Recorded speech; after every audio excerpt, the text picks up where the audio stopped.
continue like this story just comes out later and just proves that point. Like if Kylie Jenner was shot, you think in any way that shit would have came out and trickled out in a day or two or whatever? No, that would have been the main focus. That would have been the headline. Right. It wouldn't even be Tory was what like Tory could have shot her and nobody would have been talking about that. But it's just like I feel for Meg, like it's just like she continuously has to, and she's from a place where they're not exactly tolerant in Texas. She just lives in a good, she's from Houston. That's a portion that at least is, part of her culture. But, Texas isn't exactly tolerant. So imagine having to half step your way around Texas, because of your skin color. And then a woman gets shot. And then that's like the last bit of news that comes out. Yeah. Yeah. And I think that that's wrong. But prayers for her, and I hope she gets better. I really just hope she just gets better because, like you said, she's easily one of the most likable people in our culture, hands down, no matter what. Without a doubt, and completely unproblematic too. Like I've seen people trying to dig into her tweets and bringing shit from 2012, and even in 2012 and 2010 and shit. At her age, she was still like on the fucking right side of things. Like it's mind blowing. Right. So there's one little nugget that we should add into this too. And I want to make sure that I put this disclaimer out here because this just happened also. So Drea, Michelle, if you guys don't know who that is from Basketball Wives, went on, was it Van Jones? Is that Van Jones pod? I think so. Okay. So she went on the pod and she said, she said something to the effect of, I need that type of love. Like, I want to get out the car. And, she's like, no. And then she's like, shoot me and worry about me like that. She was like, I need that kind of Whitney and Bobby love. Look. Hi, Drea. I don't agree with that, but I'm not about to sit here and slander you. And I'm also about to be a hypocrite completely and keep it back and keep it all the way back. So, you related a tweet that said that this is why women can't go on male-led podcasts because they act the fool and they jump in on the misogyny and they jump in on whatever it is, which I don't even think they were talking about it that way. She kind of put herself out there. I don't know the context of the whole clip because you have to watch the whole episodes and what was leading up to that, right? That maybe put the battery in her back to say that. It's absolutely wrong to say that. Come on, man. Like, and you have a relationship with Meg. I've seen y'all hang out together. I've seen y'all, you want to drive the boat. I seen her drive the boat with you. You know what I mean? Like, and that shit I was like, this is it right here. I don't have too many bad things to say about Drea. And the reason is this is why you retweeted it, is like, if we being all the way honest on this app, everybody lets all that shit slide because she got ass. Yeah. I'm not fighting you on that one. Yeah, man. I mean, I'll take my hypocrite label. I'll take all that shit. I'll take it all, but me, she put out a statement today and I was like, there it is. Like, I was like, see, there you go. Like, leave her alone. Like, I don't know why I'm caping for her. She doesn't give a fuck about me. She don't want me at all. But for some reason, I don't like that shit. I just be like, yo, why y'all coming from out? Like as soon as something comes out about Drea, what's the first thing they run to? Oh, you left your son with TV dinners while you left the state or whatever. Okay. Her kids are fine now.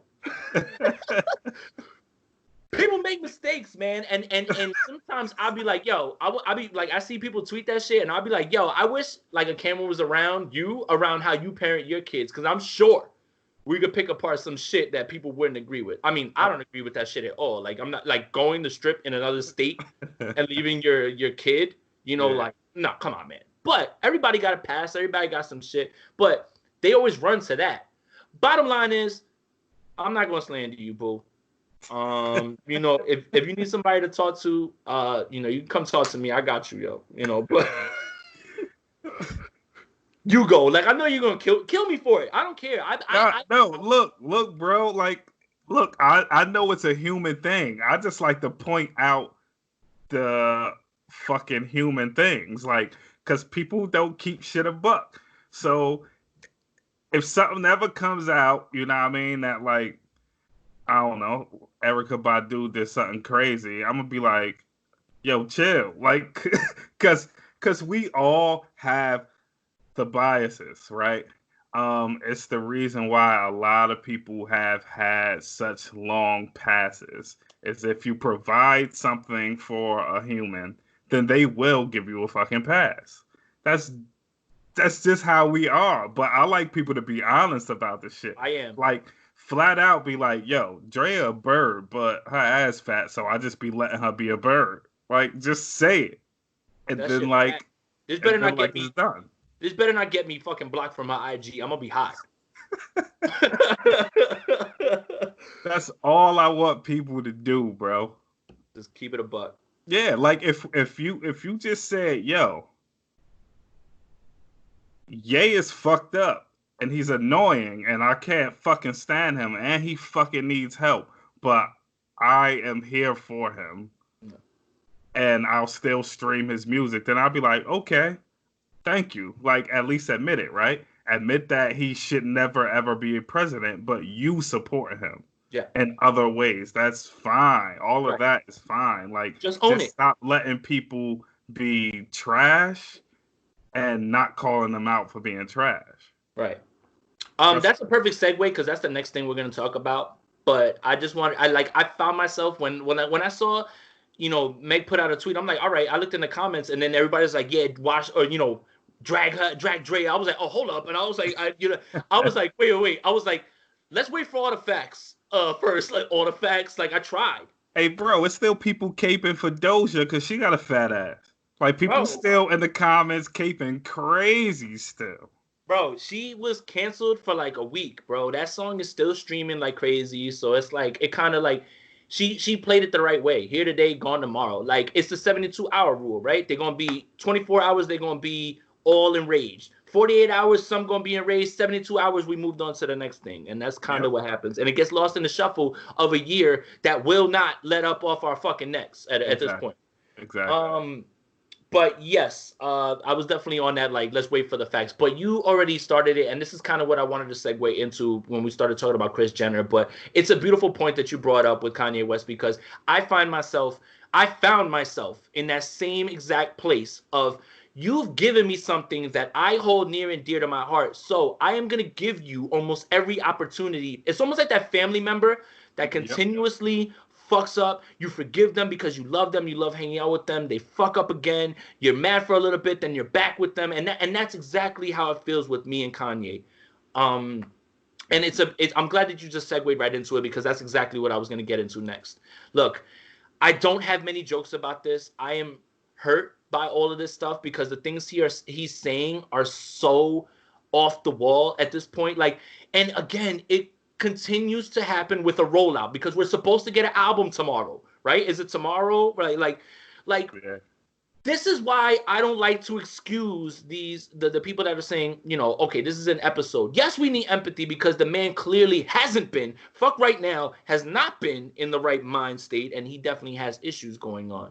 But why is it that this shit always hits a fever pitch when he's promoting a fucking album? And it's just like, dude, you are Kanye West.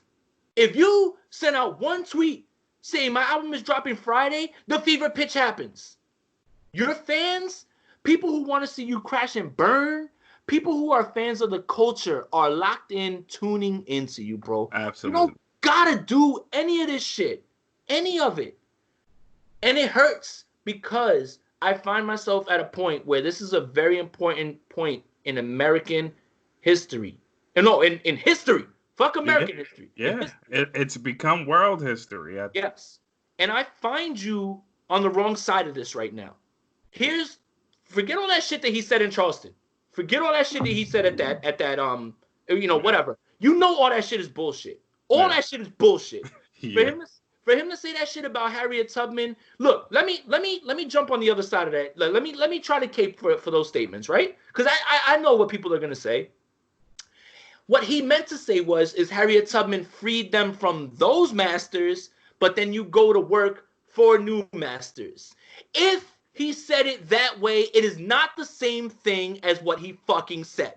Exactly. And you still are gonna get disagreements from everyone on that point. Mm-hmm. But Your point changes when you say things differently. Yes. But now you're assuming that that's what he meant. What if he didn't mean that bullshit? Because, bro, this is a media trained man. Let's not fucking forget that. And that's my point. And you're with the most media trained fucking people. Like, they the ones who set the fires. Yep. They set the fires and then they put them shits out themselves and watch you watch their show. Yeah. Like, it's just frustrating, right? And then, like, here's the thing that really sent me over the edge and why I am saying it in the camera again. I cannot fuck with this man anymore. This is it, right? This man said that the real reason that he's in this election, which he's not even on the fucking ballot for, but whatever, but go off. It's just the rhetoric, right? Mm-hmm. The reason that he's in this election is because he's anti-Biden. And he said, you either going to get me or you're going to get Trump. That is incredibly dangerous. Like, I don't understand the thought process and how you can voice these things to your community that is the one with their arms around you, because no one else in any other culture has their arms around you. But excuse me. You're good. But when he says that, does that not come off as a blatant ploy to get Trump reelected? See, but that's what we were worried about the entire time. A joke vote for Kanye. Any vote that's not for Trump is a vote for Trump. Am I are we supposed to believe Kanye's delusional enough to think that he would win all of the red states? He would beat Trump in the red states. There's no fucking possible way he believes it. There's no way he goes to bed with his wife and she tells him that's possible. It's no fucking way. So saying you're either going to get me or Trump, to me, sounds like, hey, let's get Trump reelected. That's all I read that as. And that's what we're afraid of. A joke vote for Kanye, a no vote, any other vote that's not for Biden is a vote for Trump. Which puts Kanye in another space where we all have to say, you don't give a fuck about us. Why should we keep supporting you? Well, one, you don't give a fuck about us. I mean, because you show up to the marches or whatever, and like I said, like, you were kind of building up some sort of goodwill where people could say, okay, this man's maybe turned the corner, right? But he's clearly going through an episode right now, like, and like, it's easy to say, yo, help that man, get over there and help him, but it's not easy when that person he has access to so many of those things and he's his own man, right? Oh yeah, absolutely. Right? Like, I think that what Kanye West feels is extreme loneliness. And what I mean by that is anybody in their right mind would understand someone that's around you for whatever it is that you can provide for them and real friends. And I don't think Kanye West has very many real friends who, if you like, the type of real friend that if we were in the studio and I'm like, yo, I'm about to try some new shit or whatever, and I start doing it and you're like, yo, you know what, that ain't it. That type of real friend, like, not talking down to you, constructive criticism, and anytime that I give you that constructive criticism, it's only to make you better, and I don't want to see you like, he doesn't have that. He doesn't have that by any. And if he does, he's not listening to them. I don't believe he does, though. I really don't. Look how happy he was when Dave Chappelle hopped on a jet. Mm-hmm. Bro, he was acting like a little kid, man. Like, it almost feels like he was surprised that anyone would do something like this. But Chappelle, if anybody understands, is Dave Chappelle, man. Like, the way people paint you, like he said, going to Africa, everybody said he was crazy. Turning down 50 mil, everybody said he was crazy. It's not that crazy is so dismissive. Sometimes that person is just thinking something that you're not thinking, and as soon as you can't comprehend it, they're crazy. So that comes off dismissive. Yeah. I think that that's the really big issue with him, man. I just need him to, like, as usual, anytime an album comes out, just stop talking, stop doing this. And then it's just like half of those people were there to joke, honestly. Like, and if you don't feel that, like that. I mean, people had their phones out to laugh at you, bro. And here's the other thing: you're Kanye West, right? That rally was free in South Carolina, right? If you promoted that as a concert, that shit would be fucking filled all the way through. However, bro, that shit looked like shows that we have done in small ass venues, bro. Like that Yeah, many people, man. Like yeah, we've done shows to bigger crowds than that. yeah, This is an icon in our culture, and he's allowing you to even be that close to him, yeah, right? And yeah, still, nobody was like, "We're not going because of your fucking what you're gonna be talking about." Like nobody wants to hear that shit. yeah. That's sad. We've seen this before, man, where like the musician becomes a parody, and he's getting closer to becoming that, and it'll get more embarrassing. It'll get more sad. It can take a really dark turn fast. Yeah. I like hope someone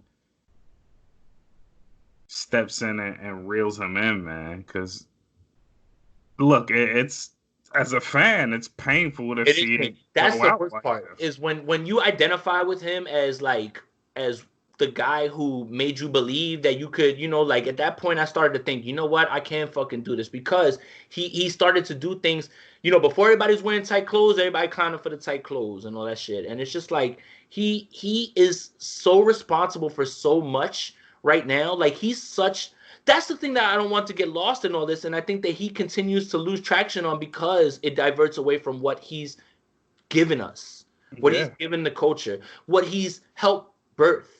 There's no Drake, there's no J. Cole, there's no a lot of these dudes without a yeah. man that was able to articulate his feelings. Like 808s and Heartbreaks is something that is influential just based off of what people feel comfortable speaking about on records now. Look, man, for me personally, there's two things that I specifically thank Ye for. One, I worked in the Gap at Newport Mall. Jersey His City? his cousin worked there with me. Wow. He showed up to that Gap to visit his cousin and also to talk about his time in the Gap, which we know from his first album. See, all right. I don't want to cut this story off, but the spaceship, he dropped the spaceship video, and Yeah. yo, that shit, I was punching the air, bro. I'm Yep. just like, yo, I don't know you anymore, man. I don't. And That's a different guy, man. It's a keep going, completely different guy, bro. keep going.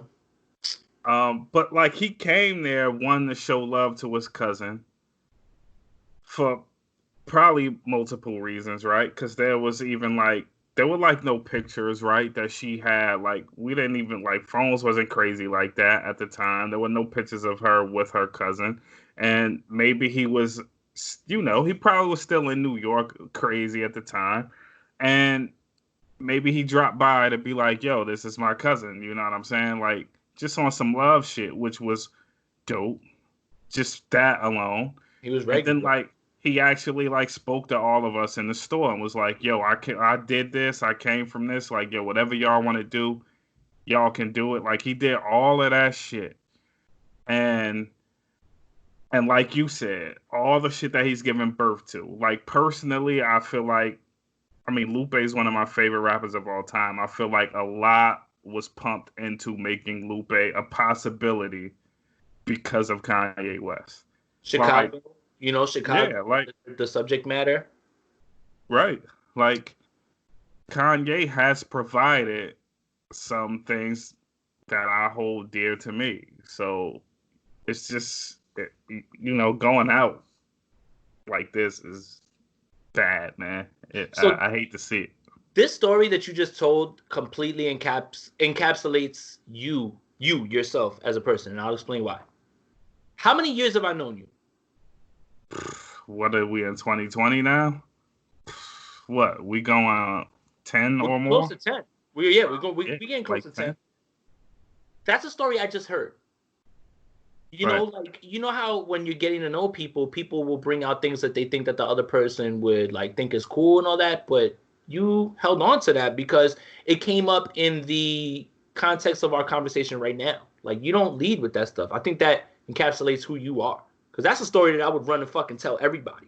Yeah. You know, like, um, but yeah, like it's just, oh my god, man, like it's it's just like you said, it's just so painful, man. Like, you know, like I enjoy so much of his music, like, you know, and even now, like, I'm trying and I'm like fighting off everyone right now. I was trying, like, you know, he jumps on the ego death, you know, the other joint. I'm telling you that, like, you know what, like, I'm feeling that he's getting closer and closer, and it's like you just continue to push us away, and it's like I've been in these family relationships where someone either consciously, which, you know, they will never admit, or subconsciously continues to do things to hurt you. Yeah. And then you always have to find a way to make it work again. Mm-hmm. You, not the person who's done you wrong, right? Yeah. Like, he does me wrong by saying slavery is a choice. He does me wrong by supporting Trump. He does me wrong, like all these things I would have got other people to fuck up out of here for. Mm-hmm. And then I have to find a way to reconcile with him, as opposed to him extending the olive branch himself, right? Like, you always have to turn the other cheek with Kanye. And I know a very, very, very, very close relationship right now that I have with someone that happens all the time. You continuously push me away, and I always have to find a way to forgive that shit and go towards you. Like, it's not a 50-50 relationship. And right now, with everything that's going on, this isn't funny because it's not 2015, it's not, you know, whatever, 2012, it's not whenever you're dropping it. It's right now, when all this shit matters right now, and it's mattered more than it's ever mattered, ever. Mm-hmm. And it's just, if you think that you're just gonna run with this rollout right now, when all this shit going on, this time you're mistaken. Yeah. All right, let's get jokes in because we're a little too heavy right now. So, I wake up yesterday, or the day before, whatever. So the first thing I do on Twitter is I check, you know, because remember, I'm part of 49ers Twitter, right? So they're 3 hours behind me. I get notifications all the way up to 6 a.m. because some of those people are up at 3 a.m. Yeah. So the first thing I do, I check my mentions, I go through, and then I look in trending. Trending is Chris Jong-un. I'm confused because I'm like, wait a minute, Chris Jong-un, is this, oh my God, is this like the sister that's taking over that y'all said that she got her finger on the button and we all nuked? I'm like, I'm not shocked at anything in 2020 at this point. I just told you Mike Tyson's going to fight Roy Jones. So I press it and I see that Kanye has said that he's equating Kris Jenner to Kim Jong-un. And then he alludes to the fact, Trills, not even alludes, because allude would say that he's like dancing around it. Meek Mill has had sex with Kim Kardashian, and he let that shit go. Time out.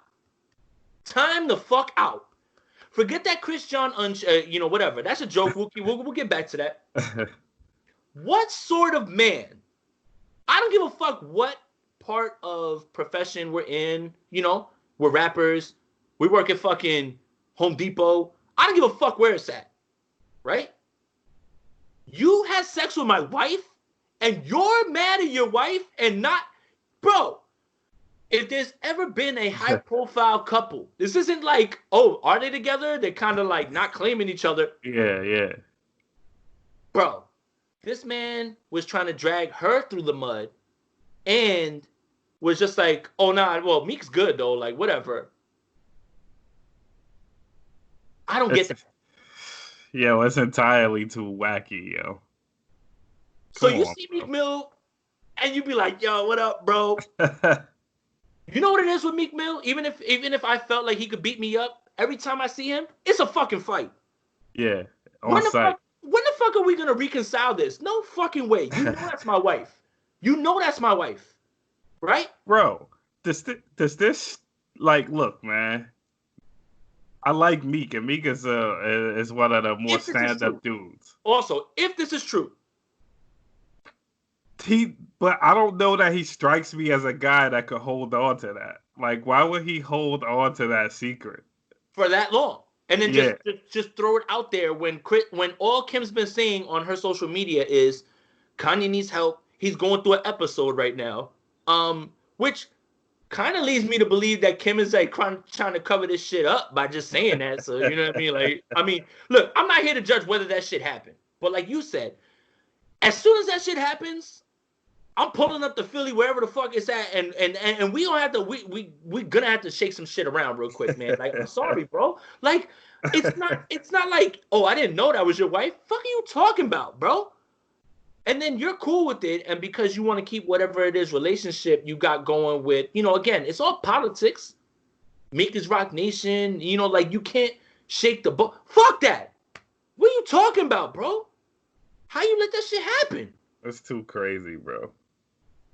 I have a question. If this album comes out tomorrow, which it won't, whenever this album comes out, are you gonna listen to it? I'll keep the buck with you, man. Like, I still haven't listened to all of Ye or Kid See Ghost. So You're not missing anything. And I haven't listened to all of Jesus is King. Yep. You're not missing anything. So yeah, I mean, look, bro. At this point where I'm at, Taylor Swift dropping an album at midnight, bro, which is ironic. The timing is ironic. I might stream that first at where I'm at this point, bro. Like at least Taylor Swift is out there saying Black Lives Matter and she's throwing her her LGBTQA fist in the air and like, you know what I mean? Like, at least she's, whether she's telling the truth, that's up to you, but at least she's putting on the PR face. Like, if it gets me bad too, because Kanye's fucking PR gods, they're the gods right there of like making that shit go away or capitalizing off of all this. And that leads me to believe back to the point that Kris Jenner do got her finger on the button, and they just sitting here exploiting him because they know that people gonna tune into the show. There's gonna be fucking whole episodes dedicated to Kim being on the phone, trying to get a hold of Kanye, trying to get a hold of this person, personal conversations, all that shit. And it's just like, I can't imagine Kanye allowing this to happen and not knowing it. The movie Get Out's about me. You fucking right, it's about you, bro. yeah, Wait to be self-aware finally. Holy shit, man. I'm not gonna lie to you though. When this album comes out, I'm gonna listen to it. The reason that I tell you that you don't have nothing to miss on Ye, on Kid See Ghost, on Jesus is King, because there ain't nothing to miss. There's one or two slaps on all of them, and that's it. Yeah. Like, people will yell at you and tell you, and look, I'm just inviting the hate. I told y'all, like, reality shows, I'm inviting the hate. That Kid See Ghost shit is, but people will tell you that this is one of the top tier records because Kid Cudi is like somehow larger than I see him as. Like, I understand why people are drawn to Cudi. Yeah, absolutely. But that's not my shit at all. That's like not my wave. That's not my so this is all during that time where Kanye's putting out these 8-song albums, with the best being Daytona.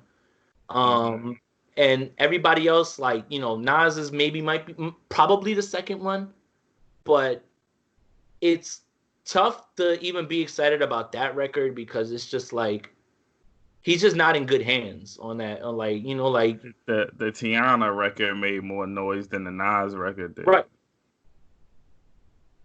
So, I mean, it's just like, bro, I want it to stop. I want to have to stop doing the mental gymnastics that I do to like rationalize, what he's doing. I want him to get help. I want him to just stop. I want you to create. Just create and leave all the other shit alone. Like I said, you're big enough where let's put this album out on Friday. It's done, and everybody's going crazy. But let's just move on because two of our new guys, they both dropped records recently. Okay, first, do you want to start with the Khaled records, or do you want to? Because because Cole dropped last night. Like right after the verses, Cole shit dropped. The 2-pack. Yeah. So I'll let you choose. Yeah, we can start with the Drake records. Let's start with what dropped earlier. Cool.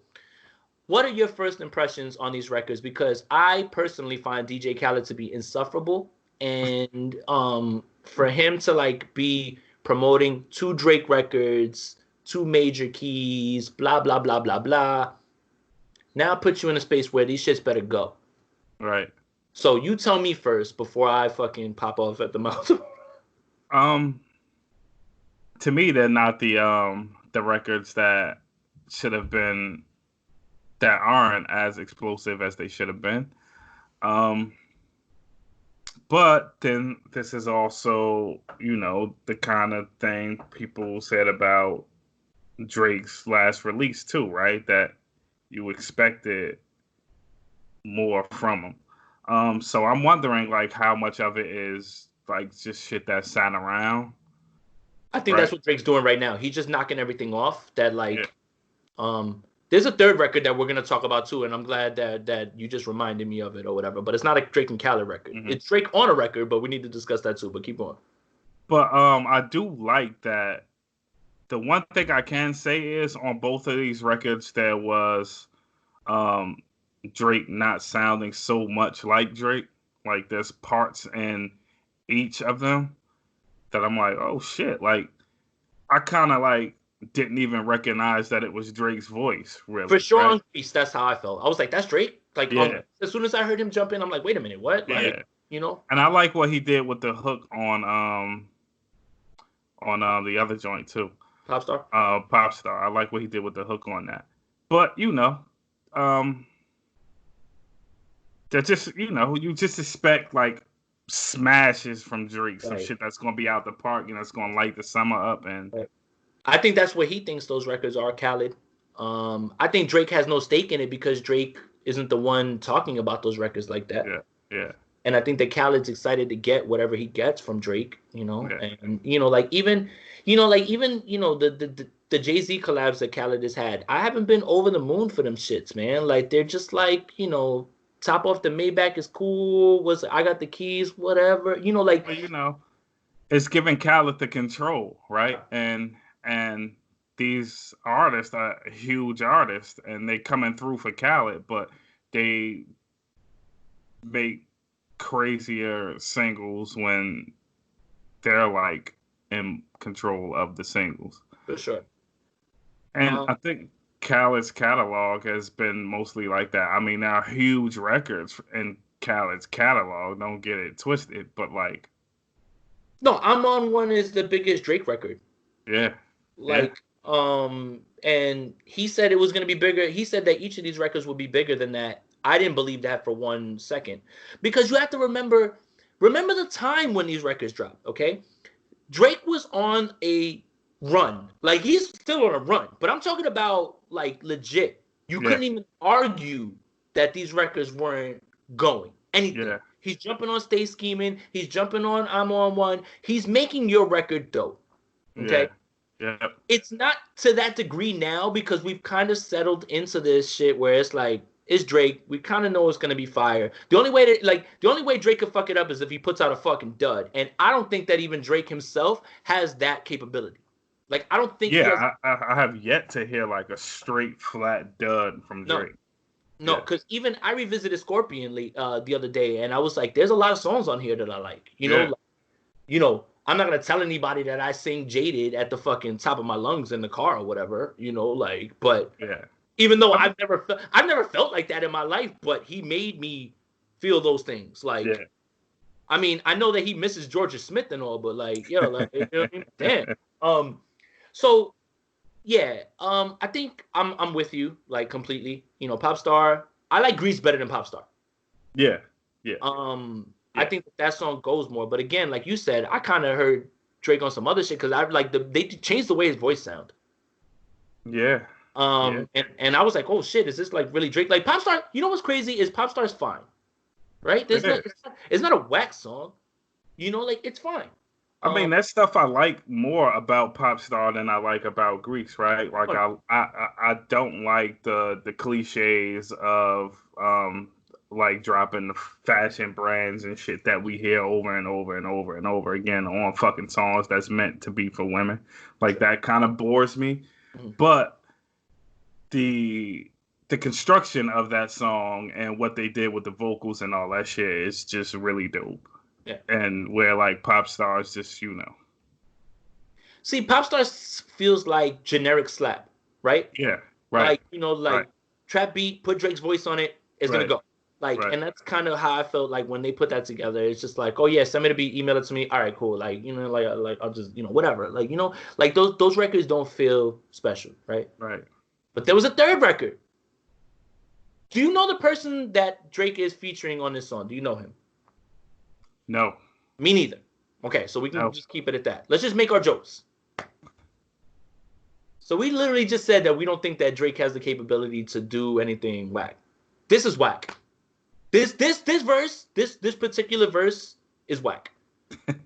Let me say something nice. I guess I can applaud the creativity and the way that you were able to use different accents and inflections and things like that. That's something that is creative. Yeah. The Muslim shit did not land for me. That does not land at all, man. At all. He found a way to make that shit sound good, but that shit does not land with me at all, man. Like, it's like, how many more accents, cultures are we gonna pull from, right? Like, at what point does it become you're doing a little bit too much at this point? And when do we start to think, like, are you fucking trolling us now? Like, are you doing this shit so we can, like, laugh at it and tweet about it? Because when he does it, he has to know, right? That people are going to say, oh, here he goes again. It's another one of his infinity stones, right? Like, he has to know. He knows. That's why he made Hotline Bling the way he did. He knows. He knows all that shit. And that's the genius. Right there. That's what I got to give him, is that that everybody's dissecting your shit and you still going to put some shit out that everybody going to fuck with and clown at the same time, which will keep you as part of the, like heading the discussion. Yeah. 100% will not take that away from him. Mm-hmm. This is too far. Now you are too far. Like, I don't get it. Like you said, it's like almost like, is this an SNL skit? Like, are you like being funny? Like at this point? The good news is nobody's gonna care about that shit, right? Like, no, like, people got their jokes real quick, their memes or whatever, like, like, what is it? I need a Muslim man, me, and then they just cut up that part, and he's just like, like that's funny, but it's not gonna damage him in any way. I just feel like at this point, man, whenever you do these records with people from overseas, you always feel like you need to put on like, like, what is it, that freestyle that he has where I will bet the kick down ball, like that, like, exactly which one.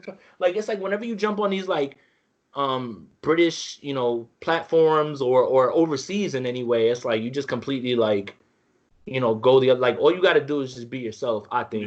Just do what it is to do. Yeah. That record actually made me laugh a lot more. Like, like I said, Popstar's fine. I like Grease. And then this one I was just like, but nobody's gonna say anything about it, and not that you should. It's just that I thought it was funny to bring up because you said it to me, and I'm like I'm just looking at it, and I'm just like, I was like, yo, I listened to it a few times, and I'm just like, what the fuck, like, what, like, why, bro? Like, what are you doing, man? Like, I don't get it. But when you're that good and you're that in that space, I guess you can afford to take whatever chances. Yeah, for sure. Okay, so like I said, last night, Cole dropped 2 new records. Yeah. I'm just gonna come right out and say it. Both of these records are fucking fire for two different reasons. The first record is easy. Remember, like, not generic slap, but you hear the beat and you like, oh, I know Cole's not about to say no bullshit over this. Yeah. So we already got a fire beat and we gonna get this done. Yeah. And Cole walked all over that shit. What? The what's that one called? The first back. Yeah. Walked all over that shit, right? Yeah. Like, that's easy. That was easy, right? I was just like, oh, this is like, he's bullshitting right now, right? But The second record is really, really, really, really where I really got like, oh God, this guy is like, he's at the top of his game right now. Mm-hmm. The beat's slower. Admittedly, it takes me a little while to catch the vibe, get where the beat's going. Once Cole starts rapping, he elevates that beat because of the shit he's saying on there. Yeah. You can watch I flip like an exclamation mark. You know what gets me mad about rap, bro? Is that line, as long as I've been rapping, was right there in front of me. Yep. It's been right there the entire time. And yet it eluded me. It eluded so many people. Yep. And yet, as soon as he says it, I was just like, yo, like, bro. Isn't that the shit that makes rap really fucking dope to you? Yes. And two, one of the things that sets like the arm hair up where it's like, yo, like how the fuck, like, bro. This motherfucker spitting. That's what I said. I was like, oh, you spitting. Yeah, and like having the ability to see something and seeing a way to play with it that no one has done. It was right there. We all of us. Yeah. Not just us. Yeah. Not just us. And anybody that's a writer, I don't give a fuck what you write. If you write rap, poetry, novels, whatever the fuck you write, even if you just write reviews, like, you hope to be that witty. Like, that's the shit that you have to fucking give it up for, man. You can't. Yeah. J. Cole, you are one of the best. Like, I am so thankful, like, whatever, controversy aside with No Name and all that shit, that's their business or whatever. I'm strictly talking about watching J. Cole evolve from the guy that he was into the music that he makes now has been one of the best things to watch, honestly. Oh, yeah. He has. Even if I'm being honest with you, I was late. Me too. I mean, like, I listened to all of Cole's albums. I listened to all of them. Me too. And I liked Cole, and I thought he was a good rapper, but I wasn't sold on Cole entering my top list. I mean, there's so many fucking rappers at this point, right? From 79 till now. Yeah. It's way too many rappers to just willy-nilly throw somebody in your top 20. Right. But after KOD... Yeah. You cannot ignore Cole and say that he doesn't at least need to be in the discussion to be in people's top 20. For sure. And that's not even in the conversation for sure. Right. That's not even being prisoner of the moment. That's like a very fair statement. And I admittedly myself was late to it. Like, I was waving the flag for the boring jokes. Like, like I had been like when For Yours Truly came out, I was waving the flag. I was like, wow, yo, I was like, this shit is boring. I'm not feeling this shit at all. This shit put me to sleep. I'm a Kendrick Lamar stan. Mm-hmm. Like, that's not even, it's been documented. I mean, I'm a K-Dot fan too. Me too. So when people bring them up together, I get offended and I start to point out the shortcomings or the issues that I have with Cole's music myself in order to prop up how I feel about Kendrick. And it's not even really nitpicking, like I can just, keep it like, Cole's albums just aren't of the quality of Kendrick, even though he has, 4? Let's count Section 80. Right. He has two definite classics. He has Good Kid, Mad City and To Pimp a Butterfly. Yes. Cole, I think we know that Forest Hills Drive is a classic. I think we're fine with that.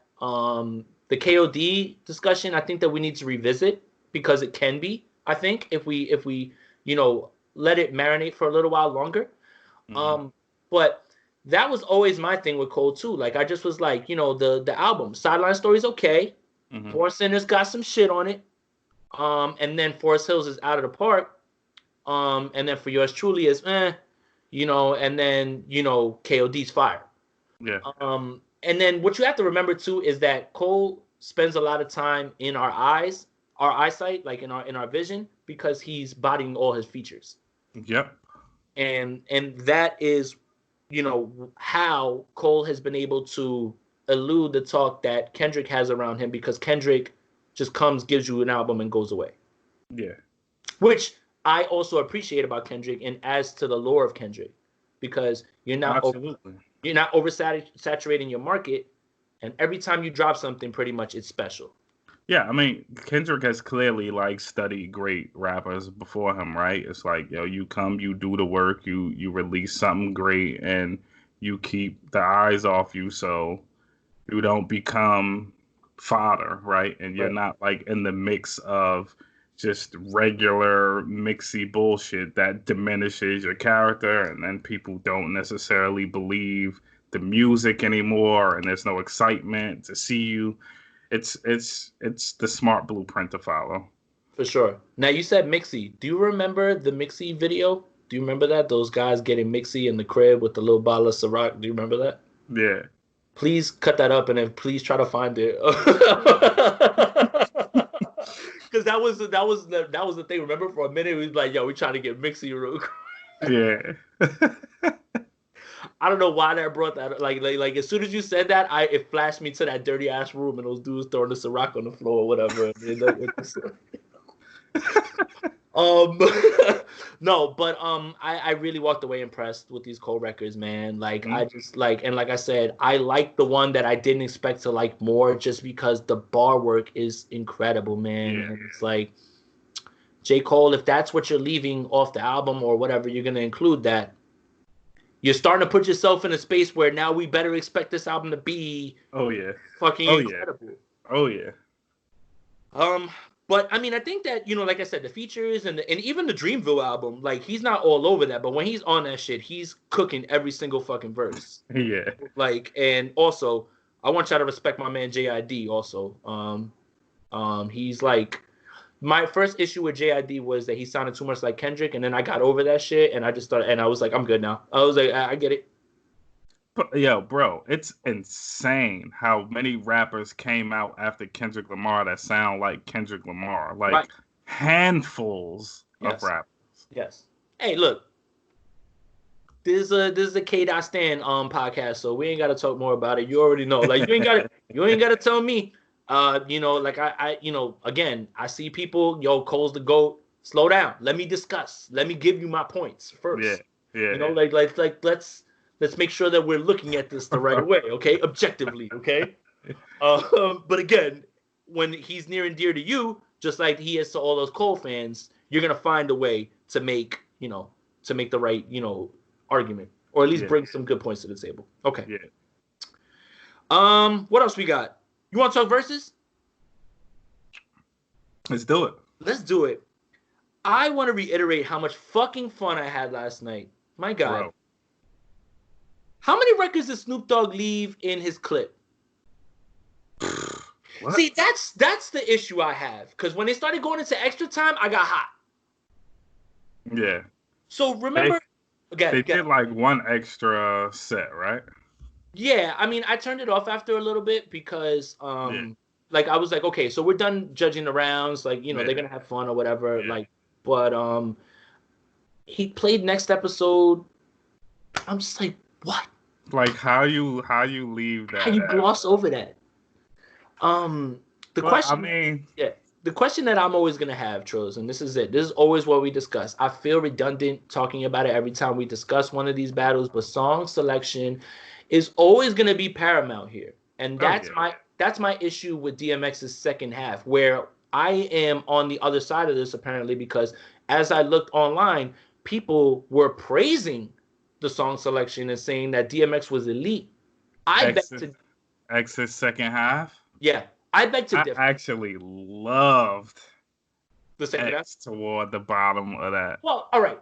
The last 5, 6, he was in the bag. How he came out to start, I didn't like that shit at all. Oh yeah. That was this is the thing, right? I feel like they actually talked. They did. And thank you for bringing that up. And you know how I know they talked? And you're absolutely right, because I tweeted this too. I said the same thing. For him to play the first Nate Dogg record to get an RIP up, and for him to go back in one piece was for him to big up Aaliyah. So y'all definitely sat there and y'all definitely were talking to each other. And for Snoop to open, right, with his first verse on a song for Dre, like the first time we heard Snoop, pretty much, to be followed by a DMX intro, the first song you might have ever heard if you just picked up a DMX album, seems calculated. Wow. I didn't Right. even fucking think of that. So you knew it before me. That seems calculated to me. So Wow. it Wow. seems like this was all meticulously picked, and it looked like Snoop might have left his clip full of bangers at the end Because he didn't want to because, wash him out. yes. Okay. Look, guys, for everybody, wherever you listen, we are East Coast people. Okay? No matter how big you think DMX was in any part of the country, he was never bigger here. I was outside. We were outside. Yeah. Me and you. We were outside when DMX was running the game. Yep. If you lived on the East Coast, and I'm going to look right into the camera for anybody. If you lived in the East Coast and DMX at one point in your life was not your favorite rapper, you are fucking lying. I'm not even trying to like mince words. You're fucking lying. And if he and not just your favorite rapper, if we talking to dudes, women, what? Come on, bro. X is 50 ahead of 50. Exactly, because 50 Cent had a similar dominant opening, right? Yeah, yeah. Like, we've talked about this. Is Dark as Hell is Hot and Hell is Hot came out when I graduated 8th grade. Like, I walked in the same goodie and bought that album with money that I received from my graduation cards. Flesh of My Flesh came out that same year, and I got that album for Christmas with my first ever Discman. Yes, a Discman. You guys know what the fuck that is? Yes, we used to have to carry whole ass discs. Like your baggy ass back pocket used to be filled with fucking CDs. Hell yeah. As many, and fucking Biggie's ignorant ass and Pac's ignorant ass was putting out these double CDs that was this thick. So you had to make a real choice. And real people know that you would take one of those discs out and pop somebody else's shit in there just to carry that shit so you had something. Hell yeah. Holy shit, we're old, bro. But really, anyway, man. The point that I'm trying to make is when I say and when I predict that Snoop is going to win, it's just because I understand the longevity and I understand the cultural impact. But I also don't want it to be lost that I was and am still one of the biggest DMX fans. Like, I don't think you guys understand when it becomes your favorite against kind of just like historical, like it's just like my favorite rapper is my favorite rapper, but he might not be the best rapper or the best artist. You know, like it's hard to explain, I feel like, but like people get emotions mixed up when they think about these things. Right? The whole West Coast is like Snoop's gonna wash him. The whole East Coast is like X is gonna wash him. There's no washing either way. There's no wash. That's what I learned. When it got to the end, I was like, wow, there's no washing. There's none like you're not gonna get washed.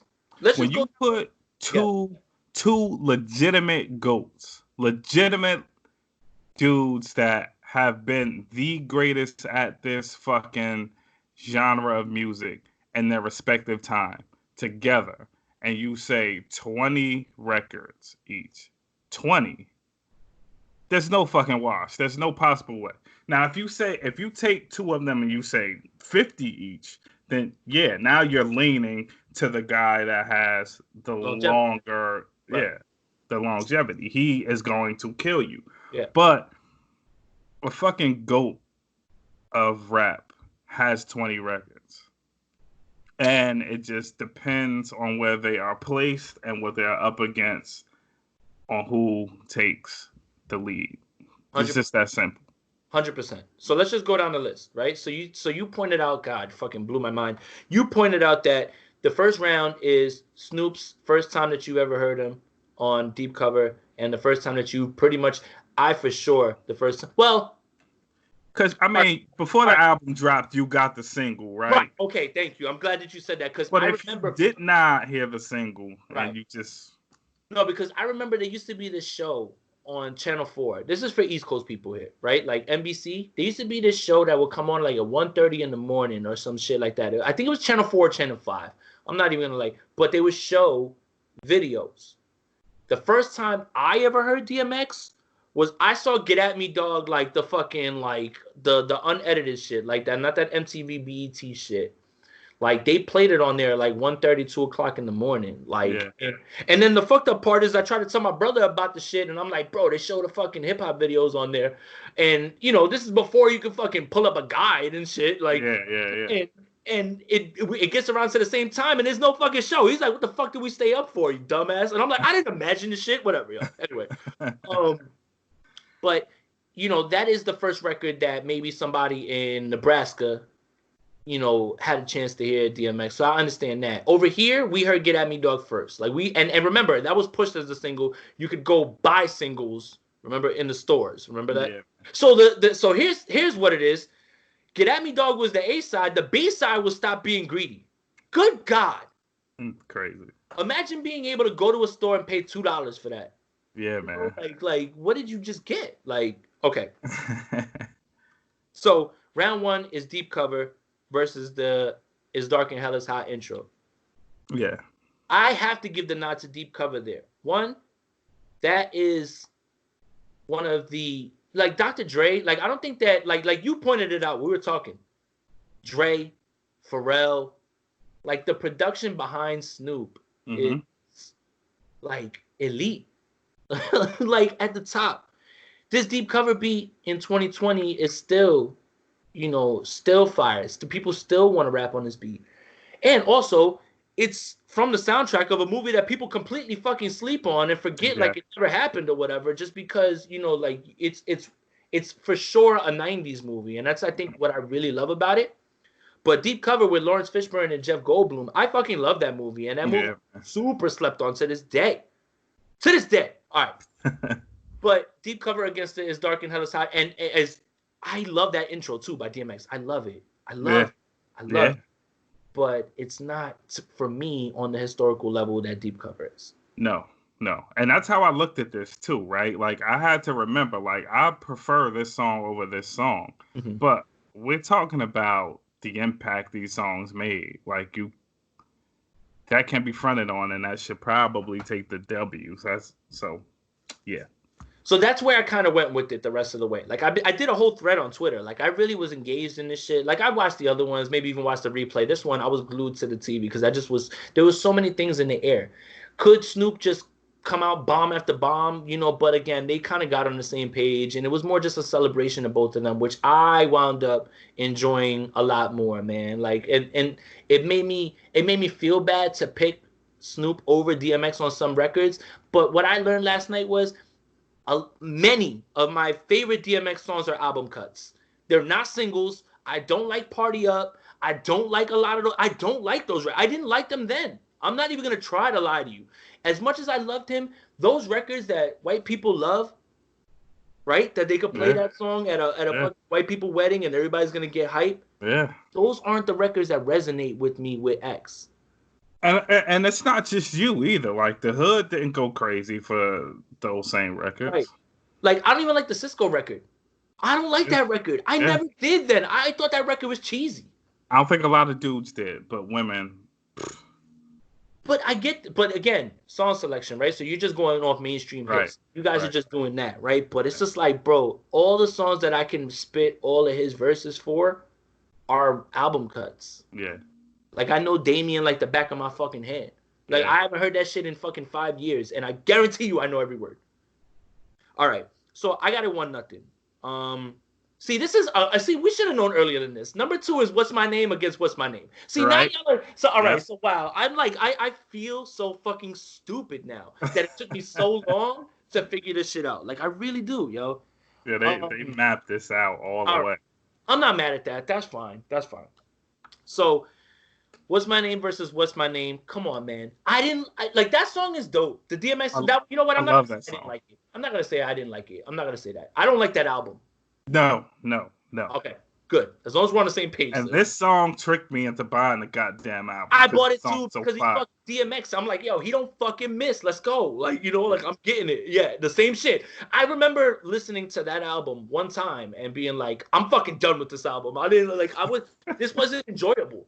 Like, how sometimes you kind of trick yourself because it's your guy to be like, yo, like, I think I like this. And then after you listen to it a little while, you're like, let's keep it a buck, man. X was out there making fucking movies and shit at this time. Yes. And they put an album together because why would sales? That album still went crazy with sales. Like it's not a point of like, again, you have to remember this run of X doesn't just count as music. Romeo Must Die, Cradle to the Grave, this whole era, all that shit is like all the same shit. Yeah. So being in the Aaliyah Miss You video, that's the thing I remember the most, is like him being the part saying the prayer. When they open with the prayer, like I was like, that's what it made me think of, like that type shit. Also, X is eating real fucking good right now, boy. Holy shit. I was scared that he wasn't gonna be able to finish this shit out. But come on, man. Again, iconic record. Doggy Style is one of those. Look, let me make sure that I say this right, and if I'm tripping, call me out on it.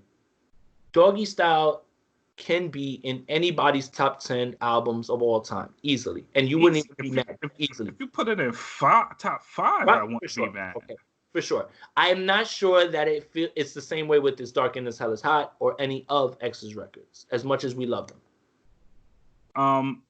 Yeah, no. I mean, if you put, I love X. If you put X in like your top 5 rap albums of all time, and there's not like Snoop or Dre in it, I would probably question it. Right. I would look at you like, right. Yeah. Because it's got to be one of those things. And then remember, song selection. So they clearly did features. Like features were on the table here. Mm-hmm. And I like that. Because it kind of proves my point. We'll get to those or whatever, but like I like that they did that. Mm-hmm. So yeah, I got a 2-0. Look. Yeah. This is where it starts to get hairy, the third round, right? Where it gets to a point where you're playing a record that I love near and dear to my heart, but what am I valuing over it? Am I valuing the importance, or like I fucking love Get At Me Dog. Yes. It's like that is, I can see the black and white video. I can see the heartbeat for the intro, bro. That is as gritty as it fucking gets. Like look. I'm not the same as you, but I like my fucking hip hop gritty, and I like it gangster at times, and that is the embodiment of it. Yep.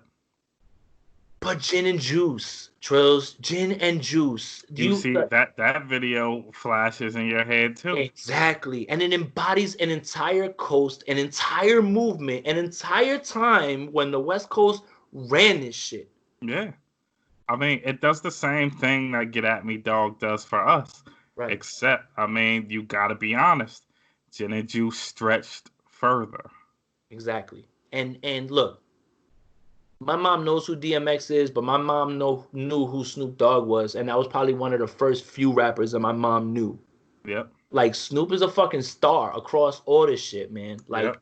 And like that. Grandmothers know who Snoop is. And still love him. Right, that's what I'm saying. And it's like, yo, that's icon shit. Like, Snoop is an icon. If there's a fucking Mount Rushmore, Snoop's got to be on that shit, man. Like, if you didn't learn that last night, then I don't know what to tell you, because that's the way I was looking at it coming in.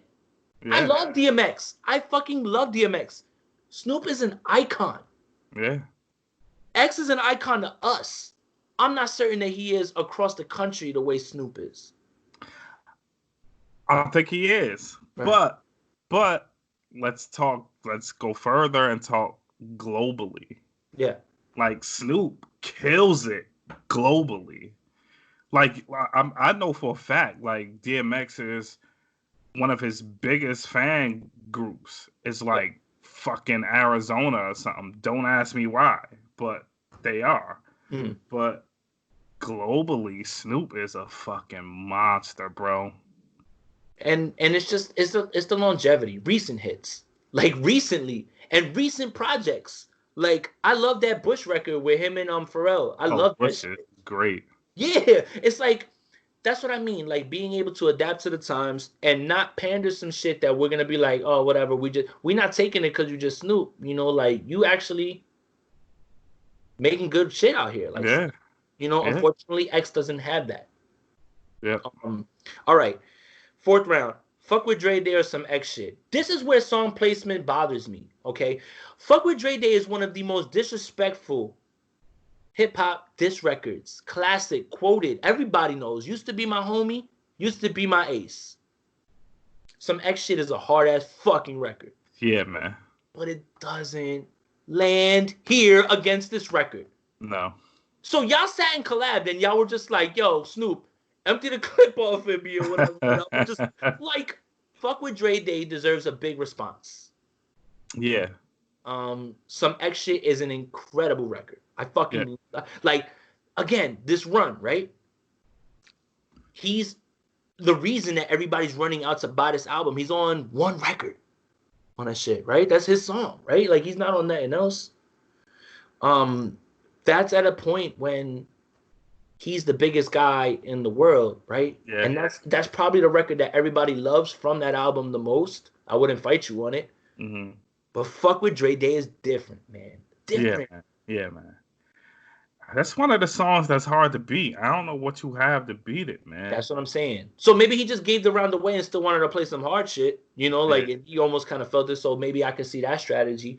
But yeah, I've got it 4-0. Like, I've got Snoop like walking away with this shit already. Like, I'm just like, all right. Here's where I might have an opinion that you don't have on this. So, Two of America's Most Wanted versus Stop Being Greedy. I want to like make sure that I make myself clear here.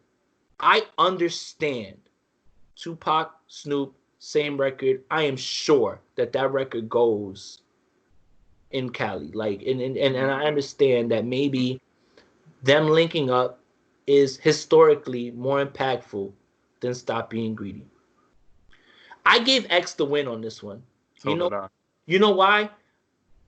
X showed me something with the storytelling and the back and forth with the voices and what he was talking about. I remember my brother used to tell me, yo, don't listen to that. He's talking about robbing people. And I was like, what? Like, I didn't get that in the beginning. And then, y'all been eating long enough. Stop being greedy. Like, that's like what X can do on records is convey how real he's feeling in those feelings, and he's definitely felt those feelings. And and authenticity will come through, right? You don't have to wonder, you don't have to dissect it to see if it's true. I knew right after hearing that record that Snoop Dogg would rob you. I mean, Snoop Dogg, DMX would rob you. Yeah. And that's how he felt at times. And there's something that needs to be said about that. And again, the storytelling, the voice changing, it paved the way for so many other people to make records in that fashion. Yeah. Yep. Biggie did it too.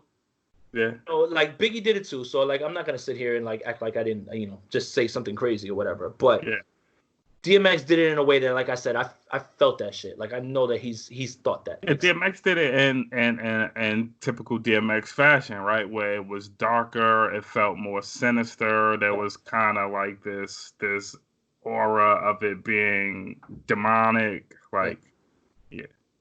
Okay. So we got it 4-1 then. Yeah. All right. Ride for my ends and money cash hoes. Look, man, this is complete East Coast bias. 100%. I don't care. I'm just going to say it. I gave it to X, man. Money Cash Hoes, that record right there encapsulates exactly what we've been talking about this entire time. This is DMX's era, bro. Yeah. You jumping on Hard Knock Life, which is fucking going out of here. Yeah. You're on everyone's records, and people are looking forward to your verse, no matter who's on the record. Yeah. This encapsulates that perfectly. I understand that this record is the No Limit era Snoop, and I get it. And I get this record. Come on. Like, I'm not even trying to, like, that shit still is hard. The song is fucking hard, bro. Right. Like, we fucking fought and fucking I'm sure parties that, I mean, because of that song. Look, young people, this is our Knuck If You Buck. Yeah. Yes, sir. That's it. That's the best record. but let's be honest, right? These are two singles, right? They were both singles. That's Snoop's record, though. Hard Knock Life is the bigger album. Yes. It's the bigger album. That was the Top And Dog, right? The first one on No Limit. yeah. Yeah. And well, they split this, right? Like they let Snoop have the record, and I think C Murder had the record too. I think they split it amongst that. Okay. I mean, You know, like how they used to do that shit. Like that's fine. Ja and fucking Memphis Bleak both split the song and had it on their albums and shit. Like, Yo, what was the first one you said before Bleak? You said Ja, right? So Can I Get a is on the Rush Hour soundtrack. Is on. you know how they was doing all this shit. And what was that? What was that Bleak and Rule song? Murder for Life. Oh well, that So one I thought you was talking album. about. Oh no, all right, that's different. That's Beanie and Bleak. But yeah, that happened too. Yeah. I got excited for that one. So I mean, yeah, right. But Jay's album was bigger. Yeah, This stretched further. X's verse is better than this Snoop verse. Yes. So if we're gonna be honest and technical here, just objective. That's it. Just keep it to the songs. And yeah, so I've got it 4-2, just like you do. Yeah. Okay. See, this is the RIP portion. Yeah. Ain't No Fun against Back in One Piece. Yeah. I love Aaliyah. I can see Romeo Must Die right now. Like, you know, like when I'm watching the video, you, Jet Li, you know, I get it all. Ain't No Fun, man. Again, when I met you last night, baby.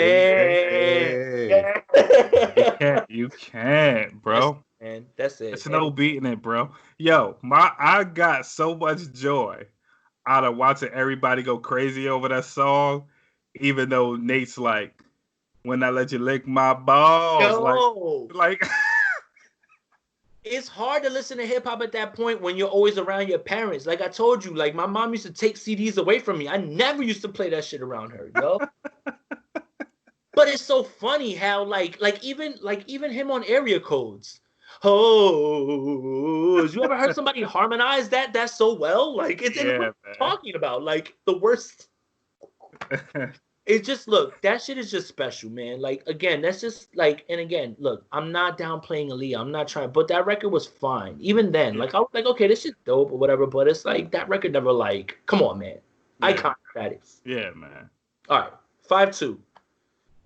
Bitch Please versus X Gon' Give It To You. I'm giving it to Bitch Please right off the rip because I don't like that record, the X Gon' Give It To You one. Well, see. But I understand. This is where we start to differ, right? Right. But I understand that people... It's a song that reaches broader. Like that's one that he's super known for. It's in Deadpool. I get all that shit. Like I prefer Bitch Please. That's the better fucking song. It is, and the beat is harder. I don't give a fuck. Look, it's 2020, and somehow that beat is still fucking hard. It's still much better song. But it doesn't have the impact X is gonna give it to you has. Okay, I get it. So you know. I like realized early on in these versus battles that I had to judge them this way. Right. Because there is going to be bias. Right. You know what I mean? And I want to try to eliminate my bias. I was biased there. I don't give a fuck. But I don't really like that song. No, I don't, but that is his biggest record. That's what's sad. Well, not sad, but like that's what gets me mad. Like when people talk DMX, they cite these songs, and I'm like, y'all not even really highlighting, like really what DMX means. Or this is what you have to deal with as an artist when you break through to the suburbs. You are going to have to deal with them holding your cheesiest songs up on Pride Rock like it's the best thing you've ever written. Like, I watched Schoolboy Q come out and perform and say that this is the last time he's doing Hands on the Wheel. Like, he's like, I'm fucking, he was like, I'm fucking sick of this song. Like, he's like, sick of it. You know, like, even after a while, you know, Eminem doesn't perform My Name Is. Like, he can't. Or The Real Slim Shady, he don't perform. Man, like, what the fuck? Like, and it's true. It's the same shit. Like, you know, Hov does like his big ones, but he don't do like he'll still do Big Pimpin'. That shit still goes though. That's different, you know. But like, you rarely catch him doing Hard Knock Life. No, I mean he'd have to have a long set. Yeah.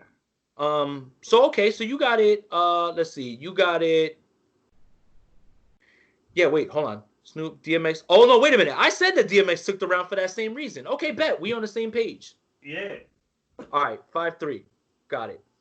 The next one, G's and Hustlers and What We Do. See, like I like What We Do. You know that like that record's fine. But that G's and Hustlers shit is still like too hard. Like I feel like again, this ends up being one of those records that people love that I'm just like okay on with X. Not that it's a bad record in any way, but it's not what resonates with me and it's not what sits with me. Right. So I gave it to Snoop. So I got a 6-3 after this. Like anything you play off Doggy Style is a cheat. Yeah, man. That's a cheat. Because yeah, man. How are we sitting here telling you that it's a top 5 album? That literally means every single song is fucking heat. Yes. And we keep going. Snoop dips into the Shiznit against Get It on the Floor. I don't like that record. I never liked that record. But I get it. It's a smash, though. I get it. Swiss is there. You got to do it, for Swiss. I get it. But anything on Doggy Style is going to be too much. It's too much. Like, that beat is still hard. I can still hear Banks on it. Like, I still, hear other people rapping on it. That's the thing. Like, Deep Cover, Big Pun used that shit on Capital Punishment. What do you, if you don't understand the impact of these records and how they still sound, it's like, bro, I don't know what to tell you at this point. So, I got a 7-3 at that point. That's 10. So we get the switch, right? So now, look, we've been in it on a much smaller scale, like when we did our battle, but we tended to save our last 10 smashes. Like, yo, when we got to start, we got to make sure we come out swinging. Yeah. That's my issue with the beginning of this. Yeah. Wait a minute. That is not my issue, actually, because he comes out with Fucking With D and against Laylo. That one was so close that I'm not judging that round. That's a tie. I'm not judging that round. I can't. I'm not saying anything about that shit. I'm not scoring that shit. That's tough, man. That's tough. Because that's an album cut that I love from him. Right. I get that record. Laylo is probably the bigger record, but because I hold that record so close to me, that's the reason that I was like, I had to give it the tie right there. I'm not tipping either way on that one. Like, I can't. Yeah. But I could see somebody giving that shit to DMX. Like, I'm fine with it. And if you want to argue the see that. Yeah. But so he did come out good. Like, that was the first one. Right. When he did the Cisco joint is next. I don't like that song. I never liked that song, Trills. Ever. Yeah. And I didn't like it either. I get it. And it's on that album, the What's My Name album. Yes, sir. Yeah. And then there was X. Beautiful's different. Beautiful's an incredible song, man. That's it, man. Like, that's gonna live on forever. It's an incredible song. Yeah. But to X's credit, that song is super quoted and used all the time. To this day, people still making memes. People still doing all of the girls' names. It's impactful. Drake, look, that joint on, I think it's on Views, one of them or whatever. But he used What These Bitches Want and How's It Going Down on the same. Like, if that doesn't let you know the impact. So you know what? Now that I'm kind of talking through it a little bit more, and you start to think about, the way that record's viewed. Beautiful doesn't have that. Beautiful doesn't have the legs that What These Bitches Want has. Like, Beautiful was it's an immaculate song, by the way, and went crazy when it dropped and did a lot for a lot of cultures too. But Beautiful isn't spoken about, right? Fucking 17 years later, the way the X song is. Allow me to counterpoint that. See, we're gonna disagree here. This is where we disagree. I feel like that's a record that'll be played at anybody's graduation, anybody's wedding. Beautiful, I'm talking about. Yeah. And And that's where I kind of lean with it on that one. It's just, I feel like I think that record has more legs in terms of casual parties, especially with people who aren't into rap. I Right? agree with that. Yeah. Yeah. So I agree with the playability of it, right. For sure. Right. It's an easy song, right? It's a very easy song, you know. And that's kind of what I think, you know, like is kind of what tipped the scale for me is like that record will go in any setting. I'm not certain that not certain that so that's why I've got it 831, but I understand exactly what you said though, and that honestly makes a lot of sense, and I could completely understand the exact argument. The exact opposite. How's It Going Down is easily his best female record, right? Yeah. Which makes the song selection, now that we know for a fact that they sat down with this in response, perplexing on Snoop's part. Yeah. Let me look in the camera. Pump Pump is on Doggy Style. That shit is hard. He's not playing fair, right? I can see fucking Dwayne Martin lifting up the weights. I want to watch it. I hit you. I was like, I want to watch Above the Rim. Yeah. I was like that's exactly what like I was feeling right there. Yeah. By the way, man, one of my favorite things that Snoop ever did in his career. Like, I know people love for Shizzle, Snoop, and all that shit, but I fucking love Blam Blam Blam to them for. I love that Snoop. I love that fucking era of Snoop. Yes. It's like that shit gets him like, you know, it's playing with my emotions when I hear that shit, man. I feel you. And again, you know, the beauty of music is it takes you to a point, it makes you think of something, and that's exactly how I felt when it came to that. So while I am saying all these good things about Pump Pump, I gave it to How's It Going Down because How's It Going Down is easily his best record, probably. For females, that's easily his best record. Easily. Yeah. Easily.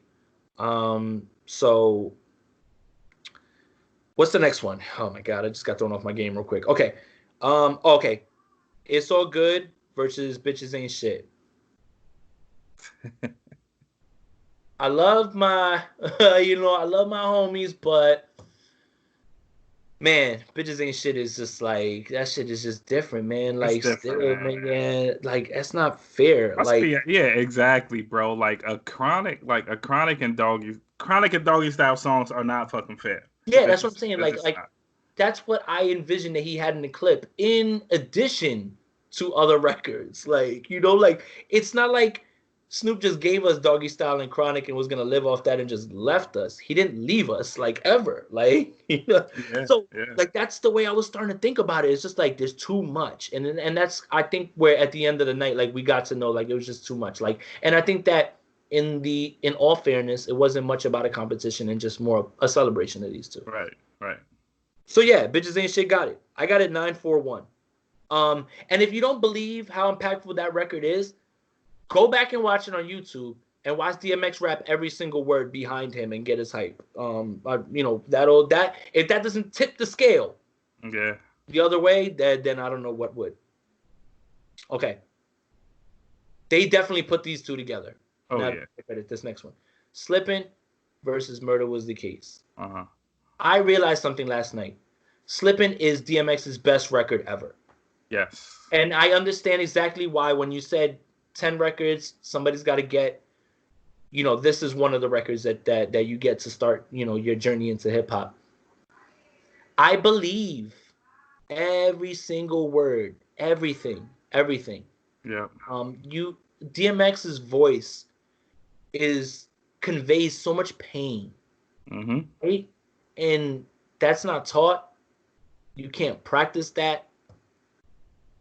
Just how I believed him on Stop Being Greedy and how he would rob people, I believed every single word he said when he put this record out. And on the flip side, before we get it, on the flip side, there's not one word that I don't disagree with Snoop on, because he actually was on trial, which I don't understand about this lore about the icon status. Snoop was on trial for murder. Yeah. Murder Was the Case isn't a record that sounds good. Right? Now, tell me your thoughts, because I kind of laid it out like the way that I was thinking about it. Like, how do you like So for you me, like yeah, go ahead. these two songs are incredibly special to me. Yes. Um, Murder Was the Case is so fucking brilliant. Um, cause this is you're seeing someone's art reflect their life, right? It's one of the first times I got to see it with my two eyes as a kid. Because that was in the public eye. Yes, That's not a story floated around. Hey, right, right. I got to see that with my two eyes as a kid. I can't think of a time in rap that I've seen that before that. Um, then like seeing him come out at the Source the Source Awards Awards in the in the wheelchair. wheelchair and getting up, Yeah, but crazy. been shot. Like, Yeah, that's the other shit that y'all don't understand, man. yeah, Like, I think that what we learned or what people should have taken away from this is the icon level, the mythology yeah, around yep, these guys. You yep, can't hold other people up because of the same things, right? Like 50's been shot. That's all they ever talk about him. Y'all yep, forget where Snoop came from and what yep, happened to him, you know? yep. Um, the music video was brilliant. And it reminds me of so much stuff at the time. Like I think maybe Tales from the Hood was out at the time, Oh so it's my like all God. this like Wow. darkness and like the LA culture and scene. This Wow. song feels like that time. This ain't Uh, no funeral home. Go. the shit, like bro, Shit. like Ah, bro. yes, this shit. So, No, I it's mean, yo, like all of this, yeah, right? it's true. It just takes me to a time, bro. And but on the flip side of that, right? Slippin' does the same exact thing. Right. Um, and Slippin' feels like the projects, like you know what I'm saying. It feels like the despair of being in the projects, being in the street, 90s. Uh, this was like car theft time for me. Yeah. But all of that aside, right? I can't think of that many records that someone has made outside of Slippin' that you legitimately feel bad Right. for the artist. Like Now, you feel immensely bad for DMX listening to the song. I think that you nailed it right on the fucking head right there. Because this is an album as you grow older and you grow older in your own struggles that you understand what this man was talking about and you feel worse. Now it's an incredibly it's a record that has aged incredibly well is what I also learned last night. Yeah, You know why? Because that pain is never going to go away, but he was able to articulate it in a way that it will transcend time, yeah, generations. Every person that hears this from however fucking long the world is going on will feel that pain and yep, understand what he meant and also feel bad because there are people that still to this day live like that. yeah. Slipping is the reason why every single day somebody is praising DMX for helping them get out of their rough times, bro. For sure. For This sure. is a top tier rap song. This is the win for me. As much as I love Murder Was the Case. I tied it. I'm not gonna score that. I feel It's hard. It's very I, hard to score it. if you gave it to Slippin', I get it. If you gave it Murder Was the Case, it's fine because they're both real ass records for the reasons we pointed out. I just didn't feel it was fair to do either one like that. Yeah, Like it's just like, Snoop is talking about a direct situation that just happened to him in a public eye. yeah, DMX is telling you something that he's lived day after day, and somehow both of those things line up in a way that I don't think it's fair yeah, to. So I yeah. have it 942 at this point. 942 is what I had it at. Mm-hmm. Boy, was I glad that they were able to just like do like certain portions of this. Okay, like I love Doggy Dog World, right? That's Yeah. on the Dogfather, like or is that's on or That's on Doggy Style? Doggy Style. Yeah, Yeah. yeah. I love that record. Yeah. My East Coast bias is all over this. When look, all right. Look again. This is complete East Coast bias. The Locks, Mace, DMX. Mm-hmm. it's like getting all the fucking New York Infinity Stones at a certain time and just like fucking like being Thanos at that point, bro. Yeah. And DMX is last, and you still anticipated his verse. Like you had do you understand? As far as New York's go, as far as New York goes, this shit isn't more fucking Yankee Fitteds and Tims than it fucking gets at this point, bro. Like I really don't like. But again, that record is near and dear to me because I was outside. Like I used to walk around with the boombox and we were listening to this shit on a loop, bro. Like, and that's how I feel. But again, Doggy Style has no misses. Doggy Dog World is not a miss in any way. No. But I gave it to X, man. Like, there's something, it's so close, but there's something special about being able to have the Locks at that time, Mace at that time, and DMX at that time. That it's just like the perfect formula of people who the streets want, mainstream wants, and then the guy who's about to take the spot. Like, he's like, and he put that all together. Yeah. Okay. It's getting close now. Look, Snoop Law is based off of his song selection. Whatever I Love It is, I'm fine with that record. It's cool. It's not bad or whatever. Mm-hmm.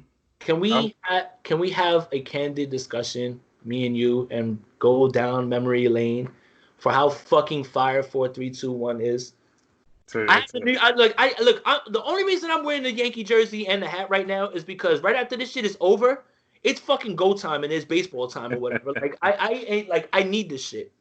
But if there was ever a song that was Yankee jersey, Yankee hat, good God, the mythology, the lore, everybody bodies it. The beat is still hard.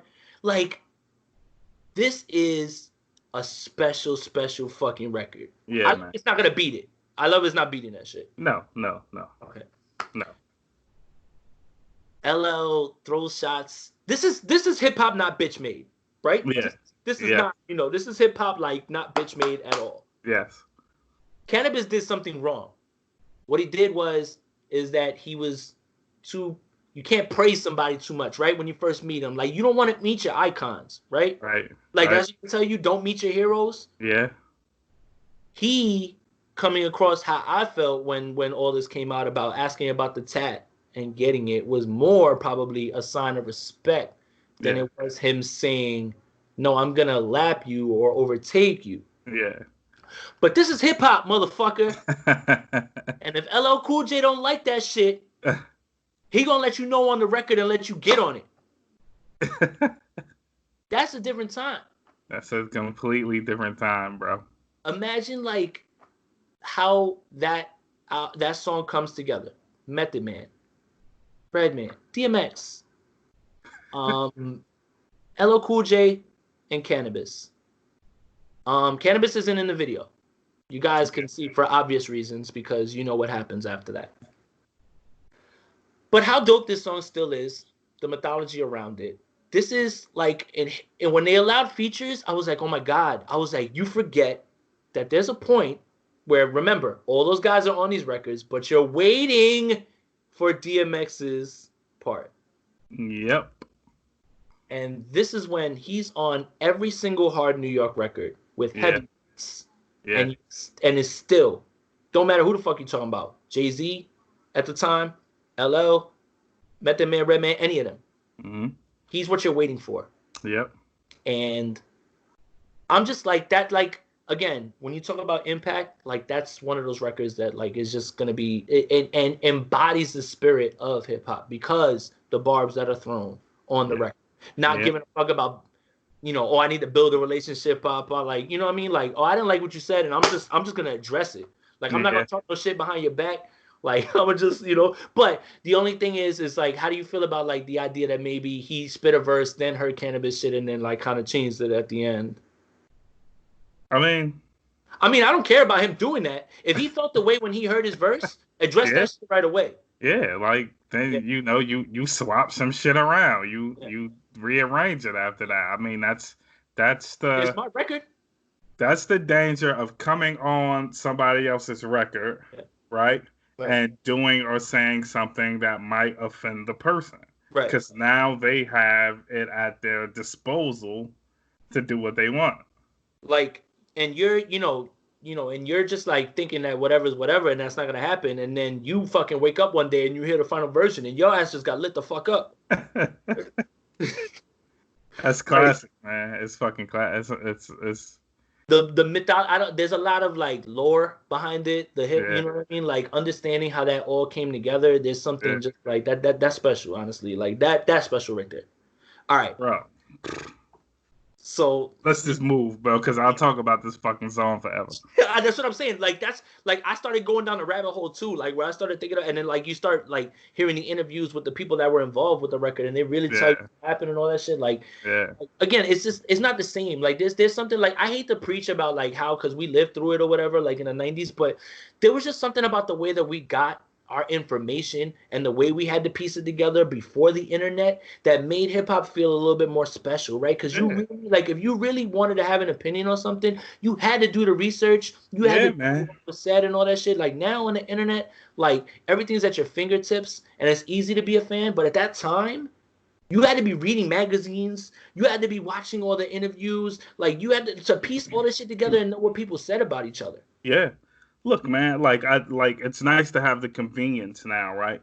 But there's a reason why people go, but did you read the book? There's a reason why people say that. Like having to imagine and wait and think ahead of what could happen or why, like that all changes how you feel about any fucking thing, really.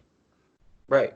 And like it's you start to realize things like as you're like going through it, like, and we're just like, and I'm just like learning it by the music, like, like, and like, but then that's the point. It's like because like everybody would try you with the hip hop discussion and be like, but what you, and I'd be like, yo, listen, boom boom boom happened, this and this was said on a record, like you had to really become a nerd to like really want to like, discuss this shit, especially somebody like me who right off the rip when I come into a conversation, people are already gonna kind of be like, all right, what's he about to say, but like.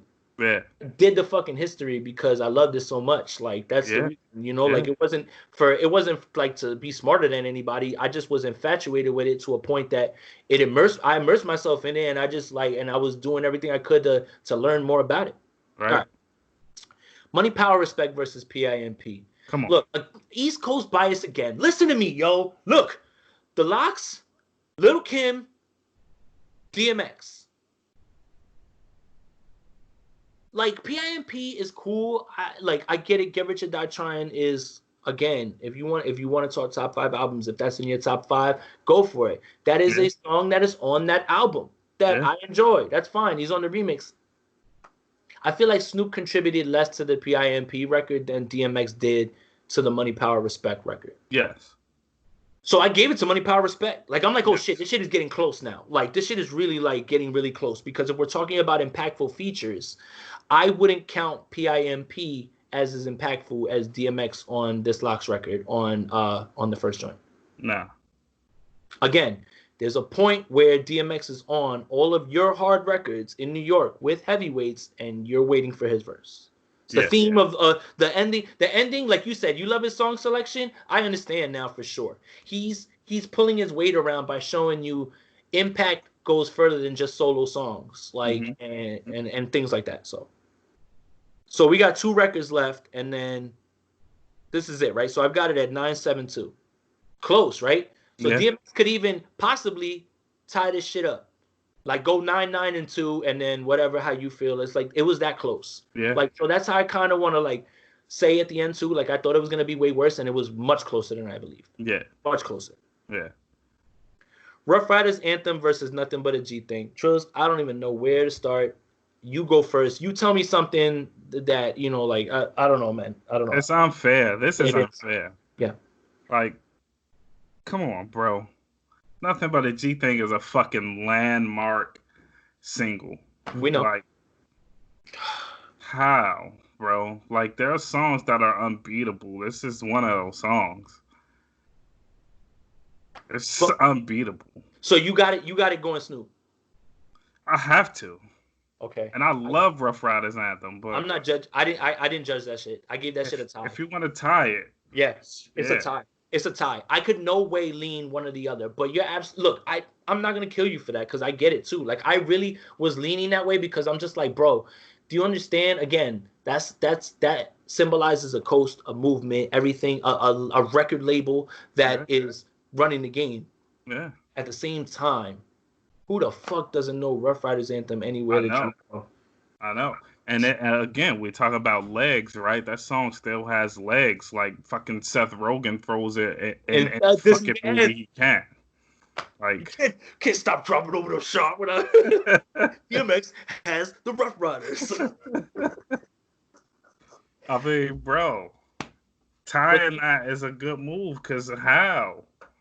You know what it is? It's like I don't know how to explain this. I think that DMX is like what's the word? Like the cult favorite, right? Like he's like the people's champ. I think about DMX. That's what I think that like how everybody feels about him. Like you know, everybody has their personal feelings towards his music because one way or another he's gonna pull it out of you, like something that you can feel. So I think that's what it is.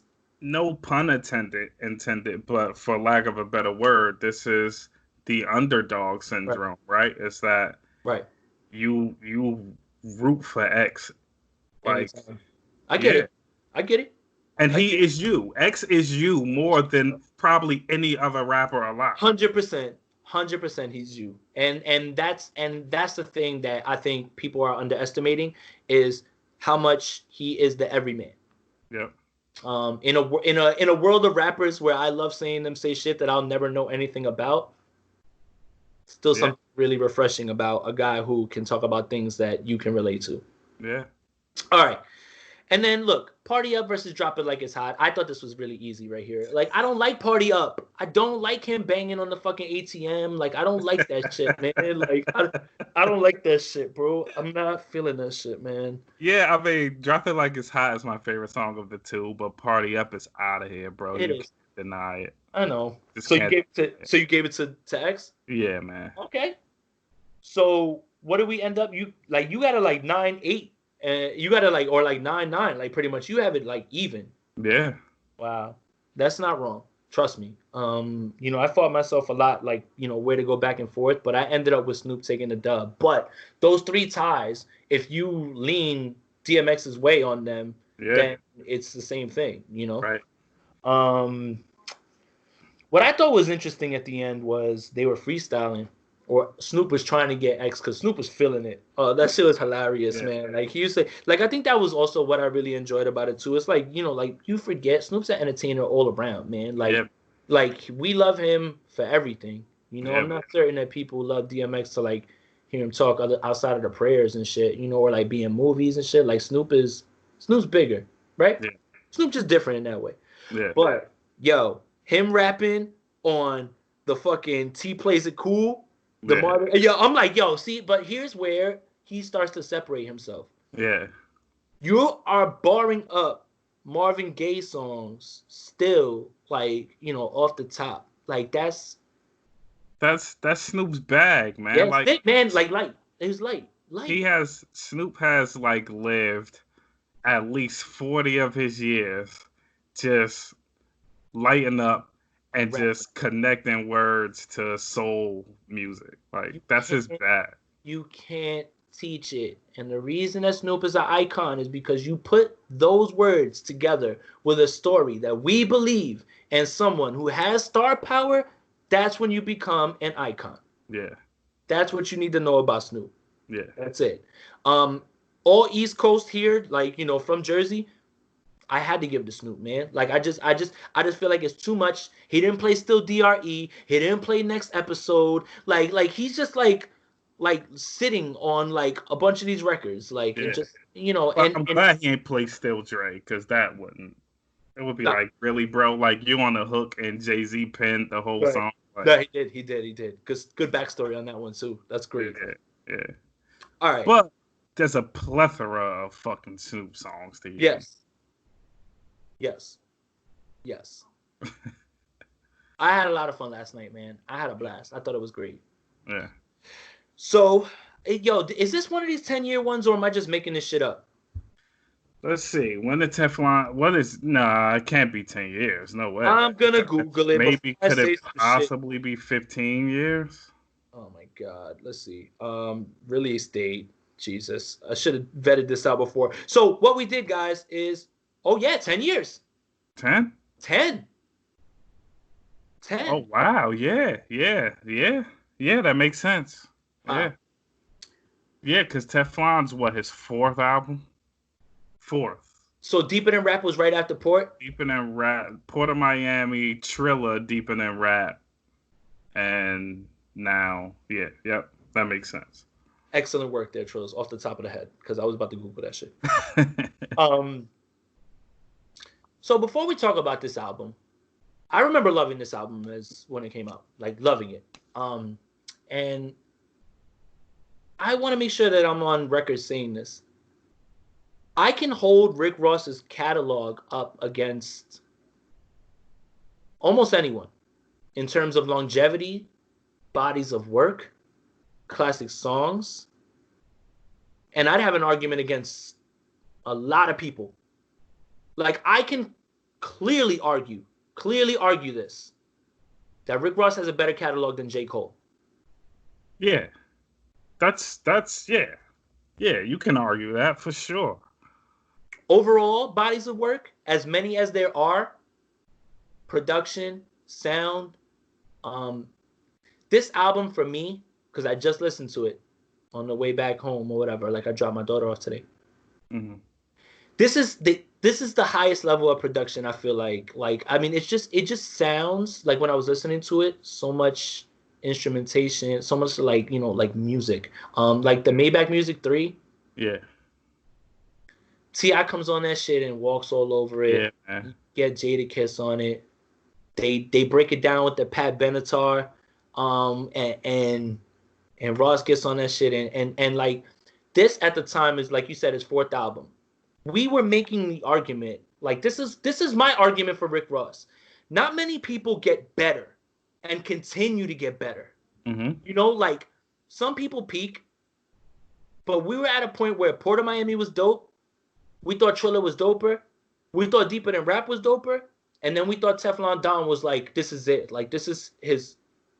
And he continues to get better at this point. Yeah. Is there an argument to be made that this is his best album? Yeah, for sure. It's top 2 Rick Ross album for me. I agree. Definitely. Like, this is, to me, this is the album where Ross feels comfortable, right? Like, keep going. You're absolutely right. Keep it going. Like, nothing feel like, on some of the other albums, there are songs where you like kind of feel flat. Like something's a little wonky, right. And they fall flat. Yeah. Right. Like, just right. keep it up. Yeah. Right. And like, if like, maybe like, probably he should have like just stopped rapping, right? Like, maybe it didn't need like this last verse and this and that and this right here, bro. Put together. I'm Not a Star. What? I haven't heard I'm Not a Star in, I don't even know how long, bro. Bro, what a fucking opening, bro. I'm going to go through it. I'm going to make sure I look at it, because I walked away. I was like, oh, shit. I was like, I love this album way more than I even thought. Yeah. Even now, 10 years down the line. I'm Not a Star. Freemason. Yeah. That's Jay-Z talking. That's self-aware Jay-Z right there. Yeah. Said I was amazing. I never said I was amazing. Just like, that is Jay understanding the talk around him, and he hears all of it. He hears all of you. He hears it all. I want to talk about Tears of Joy. Oh my God, man! Like, the way it sounds, the way it builds, CeeLo Green. Like, I almost like shed a tear. I'm like, this song is fucking beautiful. Like, it's just like, yeah, like, this is a beautiful record, top to bottom, and this is easily, again, how I feel about most artists is, like, the big singles, they're not my favorite records, right? And then I think I just found out today that this is one of my favorite Rick Ross records ever. Yeah. Just because of how it sounds. It sounds beautiful. It's mixed and mastered and just sounds incredible. Mm-hmm. There's no miss on these first 3. Yeah. Like, these first 3 are just like, this is good.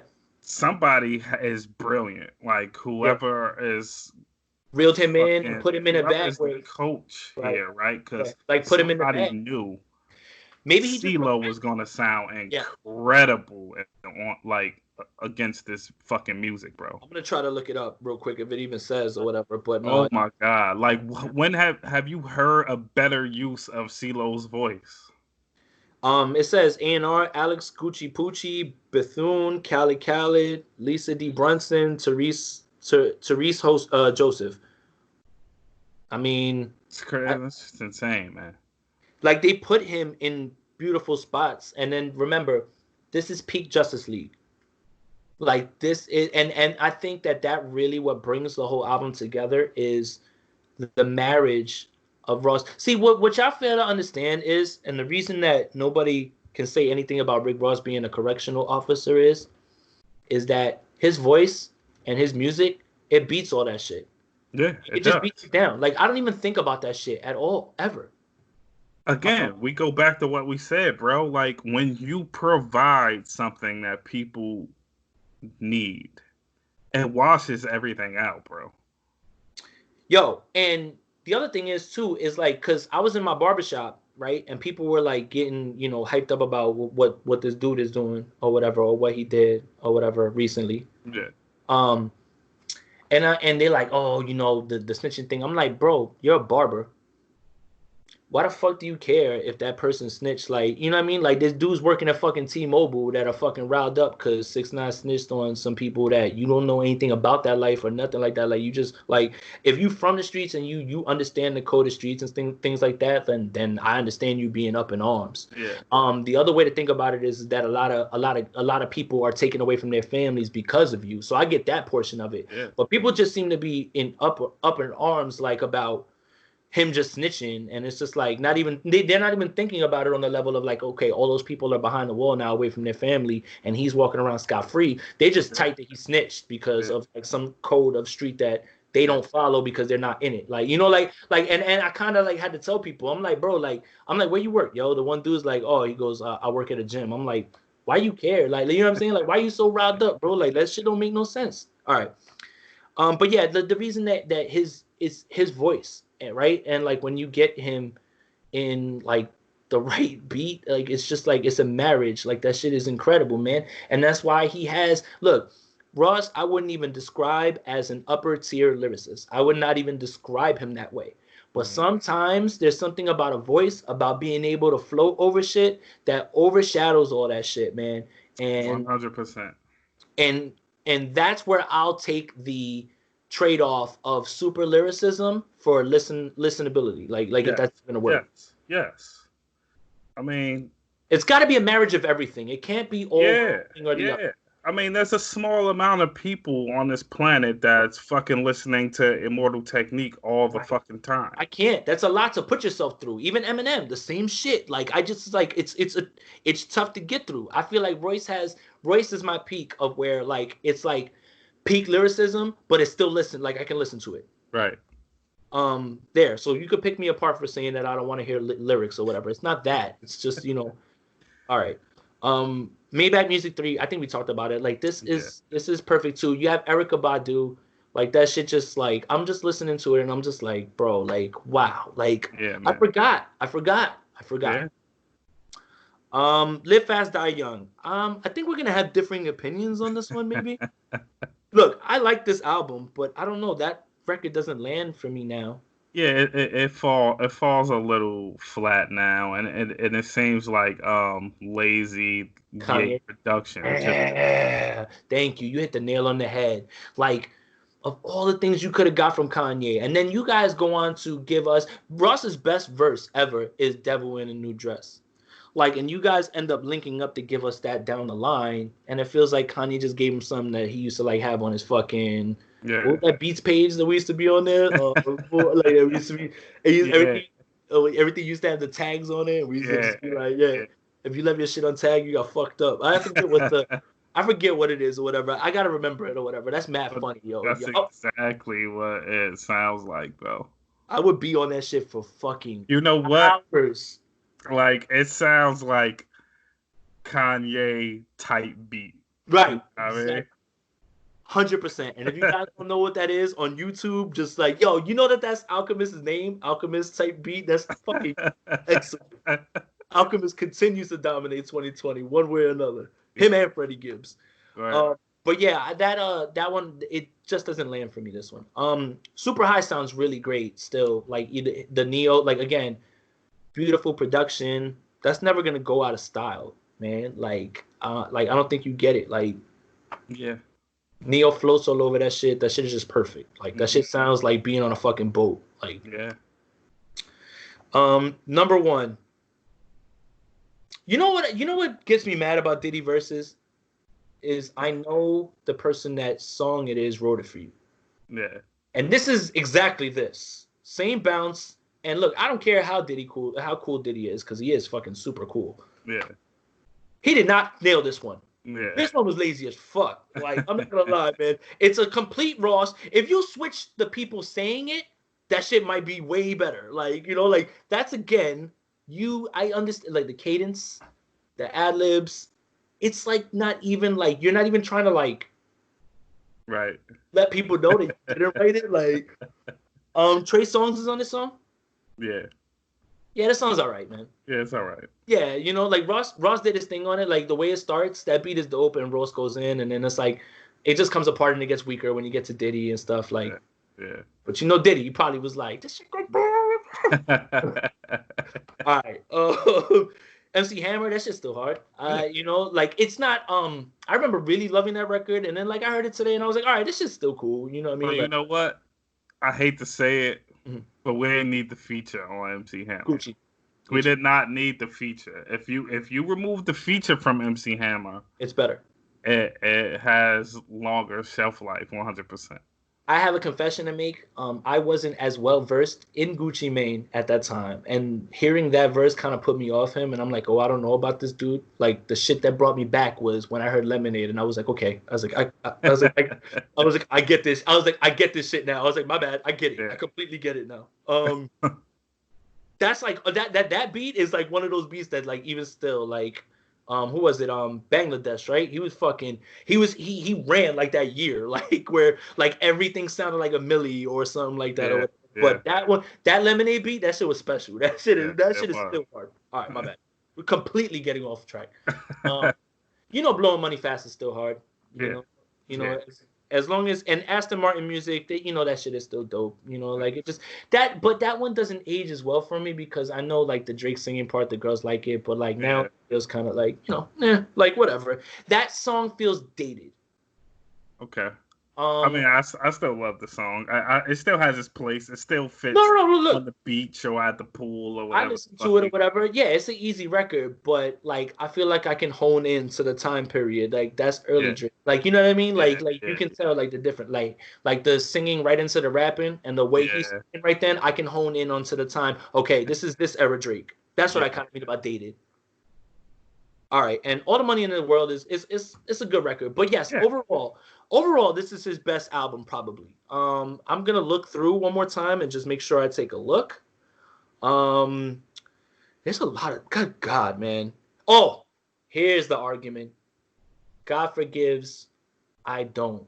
God Forgives is my favorite Ross album. Yo, and God Forgives has my favorite Rick Ross song, which is Amsterdam. Good God, and then no one's here. Once this is over, I'm taking that shit up to fucking 100. That's an immaculate record. Oh my goodness, man. Okay, so again, I think this just backs up the argument that I was trying to make in the beginning. Ross joins the game and ascends. Yeah, that's important. Very few rappers improve song selection, production, features. Very few guys get better at that. And his raps are so consistent. The music is so good. There's always going to be quality on the project. Like, I don't know what more can be said about Rick Ross, honestly. And I just feel like sometimes people don't understand how much he has and how lengthy his discography is, man. Like, it's just, he continues to add to it. Yeah. Ross is at the point, I mean, without saying, right, that he could do a verses and frighten the shit out of somebody with his 20 selections. I think Rick Ross watches T.I. Listen, man. Why wouldn't he? He can for sure. Yeah. But yeah, it's at a point where like I think Mastermind is where he like I was like, okay, this one's all right. Like this wasn't because God Forgives was such a high Yeah, that it's hard to like how you gonna top that yeah, also.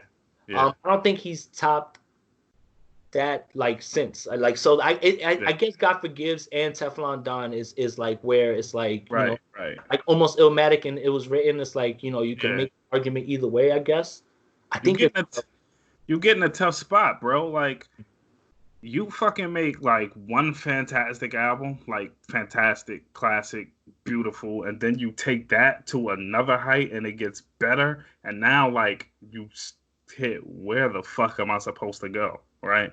It's hard to figure out where to go after that. Like yeah. What else like is on God Forgives? like Hove is a fucking alien, right? Yeah, well that's Like different. Yeah, yeah, that's what I'm saying. He's a fucking alien. But yeah. like even Eminem hit, oh shit, where do I go? Right. Um, all of my favorite rappers, Lupe hit, where the fuck do I go?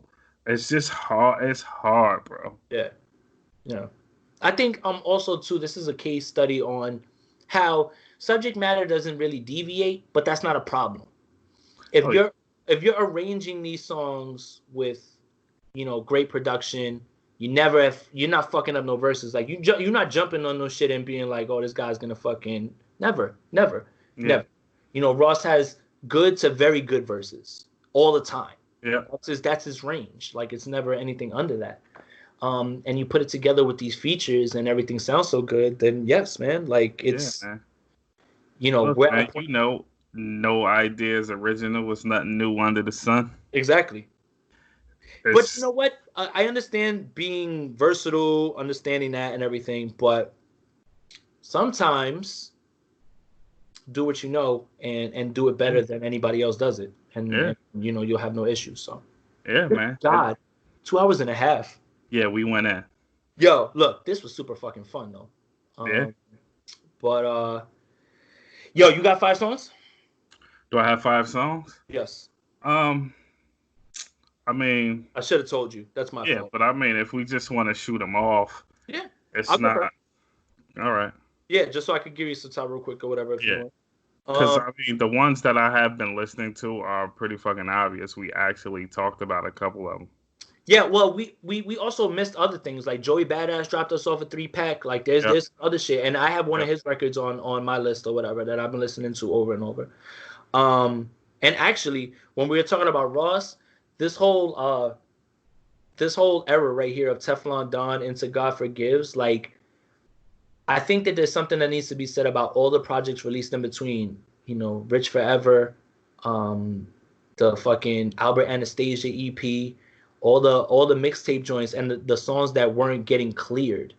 Right. Right. Like the samples weren't getting cleared, but they're still like incredible. Like, and I found one that I was just like, I found the even deeper joint with the Barry White sample. Yeah. You Yeah. understand exactly why that couldn't Yeah. be on anybody's album, but that shit, like, if ever there was a marriage of two voices and the way Cassius Clay put that shit together is he just chopped the sample up and he just threw some regular ass drums on that shit and he knew when to put Barry right back in that shit, bro. Right. And that's like there's points where, like I said, body of work is outside of albums. We're talking about tapes too. Like this is also what I mean about Ross. This is also what I mean about him. So I'm cheating because last night Snoop rapped on the T Plays It Cool. For anybody who has never listened to Trouble Man, I encourage you to run quick, fast, in a hurry. Even in 2020, I've been listening to this song nonstop over and over since I heard it last night. Yeah. Like I walked, real quick to go run an errand, and I listened to this shit over and over. Yeah. Marvin's not on it, but like Snoop rapped on it, and it was fine. Like it's an instrumental. Like it's just, but it's fucking incredible, man. Like it's still incredible. It's still incredible. Another song that they played last night. These are two that I'm gonna give you. That I'm not even gonna act like I'm out here like listening to the oldies still or whatever, because I do here and there or whatever, but not like this. I heard another one last night. We Are One, the Frankie Beverly and fucking Maze. Yeah, come on, man. God. Like 2020, these records still hit, and it's just incredible. Like all of these things precede and lead into something else. There is no G-Funk era without these records and things like it's just like you have to like appreciate it all the way through its final form. Like it's just like and that's what and it was on some smooth shit. That's what Snoop listens to probably. Yeah. Like I'll be on like him and Battle Cat. For sure. Like that was a perfect pairing too, because they're like on the same level. But yeah, so that's two. Yeah, the Joey Badass record that I've been listening to is Shine. That shit is, that sample, it's used and everything, but as soon as I hear it, I get excited, Yeah. I think that's probably my favorite record on the three. I'm happy that Joey's back. Give us an album for sure. The fourth one, like I said, I was alluding to it, the Even Deeper record, it's gonna be hard for you to find on streaming platforms. I'm gonna be honest. Yeah. Like even the one that I found by accident, and it came on like after like how you play a song and they play whatever is like they think is next. It came on and it's like somebody who uploaded it under some other name or whatever, but that's what it is. So I'm gonna add it to the thing. I'm gonna add it to the playlist. Hopefully they don't take it down. Don't listen to this or whatever. But yeah, and I gotta say, man, like again, TikTok hooks me in, even if the song is terrible. Like there's a TikTok out there for a song called "Hood Baby" by KBFFR. Yeah. I don't know why that shit goes so much, Trills. Like, do I have a problem? Like, that shit is such a childish record. Like, yo, down south, hood baby. That shit hard. I'm sorry. Is there something wrong with me? Like, I talked all this like, stuff about in depth, about music, about it, and then a song like this comes along, and I'm listening to like, and it's like I don't even take my own advice. That's my 5. So I added to the thing or whatever. But yeah, like I'm kind of all over the place with it right now, at least. Yeah. But again, those two joined last night, like right after the battle. When I was like, oh, I gotta add these, and I just been listening to them over and over. It's just like it's incredible what timeless music is. So yeah, man. I could not throw the Too Cold joints in. I mean, I listened to them all morning. Makes sense. I do like Grease by Drake. I told you that. I like something about both of the songs, but Grease kind of just is. I like the composition of that song better. Janae put out Summer 2000. That shit is dope. But you know what I mean? It's her over Summer Madness pretty much. Okay. Although I think her sister used Summer Madness better. Mm-hmm. But it's still pretty fucking dope. Okay. It's right on time, obviously. And I like Icy by Pink Sweats, man. Okay, I haven't heard that one. Yeah, that shit goes. Yeah? Yeah, man. Okay. It's just, I'm in the mood now, right? Where it's just like all about the riot and music and shit. Yeah, it's true. Yeah. See, that's where I could have went with it, because when I was listening to the Terrace Martin album, when that went off, it took me down this rabbit hole where it played me like 5 straight records that I was like, oh shit. I was like, oh shit. Like they're all dope. So maybe I'll save that too. But it's crazy how you start to view things and you're starting to like feel different vibes. And it's like right now, like really all we can do safely is probably drive around at this point, right? Yeah. It's crazy. All right. So, 2.5 hours. I think this is a great episode as usual, bro. Like, we continue to build, and we're doing really good, and people, are responding. So appreciate that too. Yeah, man. So you got a video coming out or what, yo? Like, is that what it is? Bro, actually, man, tomorrow morning at 10, bro. Fucking and the Clouds video will be out. That's it. Yeah. You got something coming out tomorrow. That's it. Yeah, man. And what else? What else you been doing? Just actually, I got some footage back. For Let It Ring Black Parade's video. Okay. Just kind of like looking over it, see what I want to do with some minor tweaking and stuff. So that'll come in another couple weeks. And just like get back in the studio, man. And they allowing you to do that? Like, are you going over to like? Are you still going over to the spot we used to go to, or you going somewhere different? So I've been going to a bunch of places, you know what I'm saying? Yeah. So, yeah, but people were letting us in, man, and it's just, we still gotta wear the mask, we still gotta wear gloves. It's a wipe the mic down thing and shit. But yeah, it's still going, bro. We still working. That's what's up, man. Yeah, I mean, I don't really have much to like promote. Like, I just been taking on different like writing gigs on and shit. Like the 49ers shit is kind of heating up a little bit. Like now, Yeah. like people want me to come on their podcast and talk football and shit. So, So, if you're interested in sports and stuff, like or football more, I would say more specifically. But yeah. yeah, that going on or whatever. But same old shit, man. I'm about to fucking. It's 5 o'clock. Yankees play at 7. Oh my god, man. It's about to be normal, yo. This shit is like low key normal, even though nobody's gonna be at that game. But Yeah. um, follow Trills at Trilly Trills SNOZ. Yeah. All platforms. Same thing with Spotify. Title, same thing.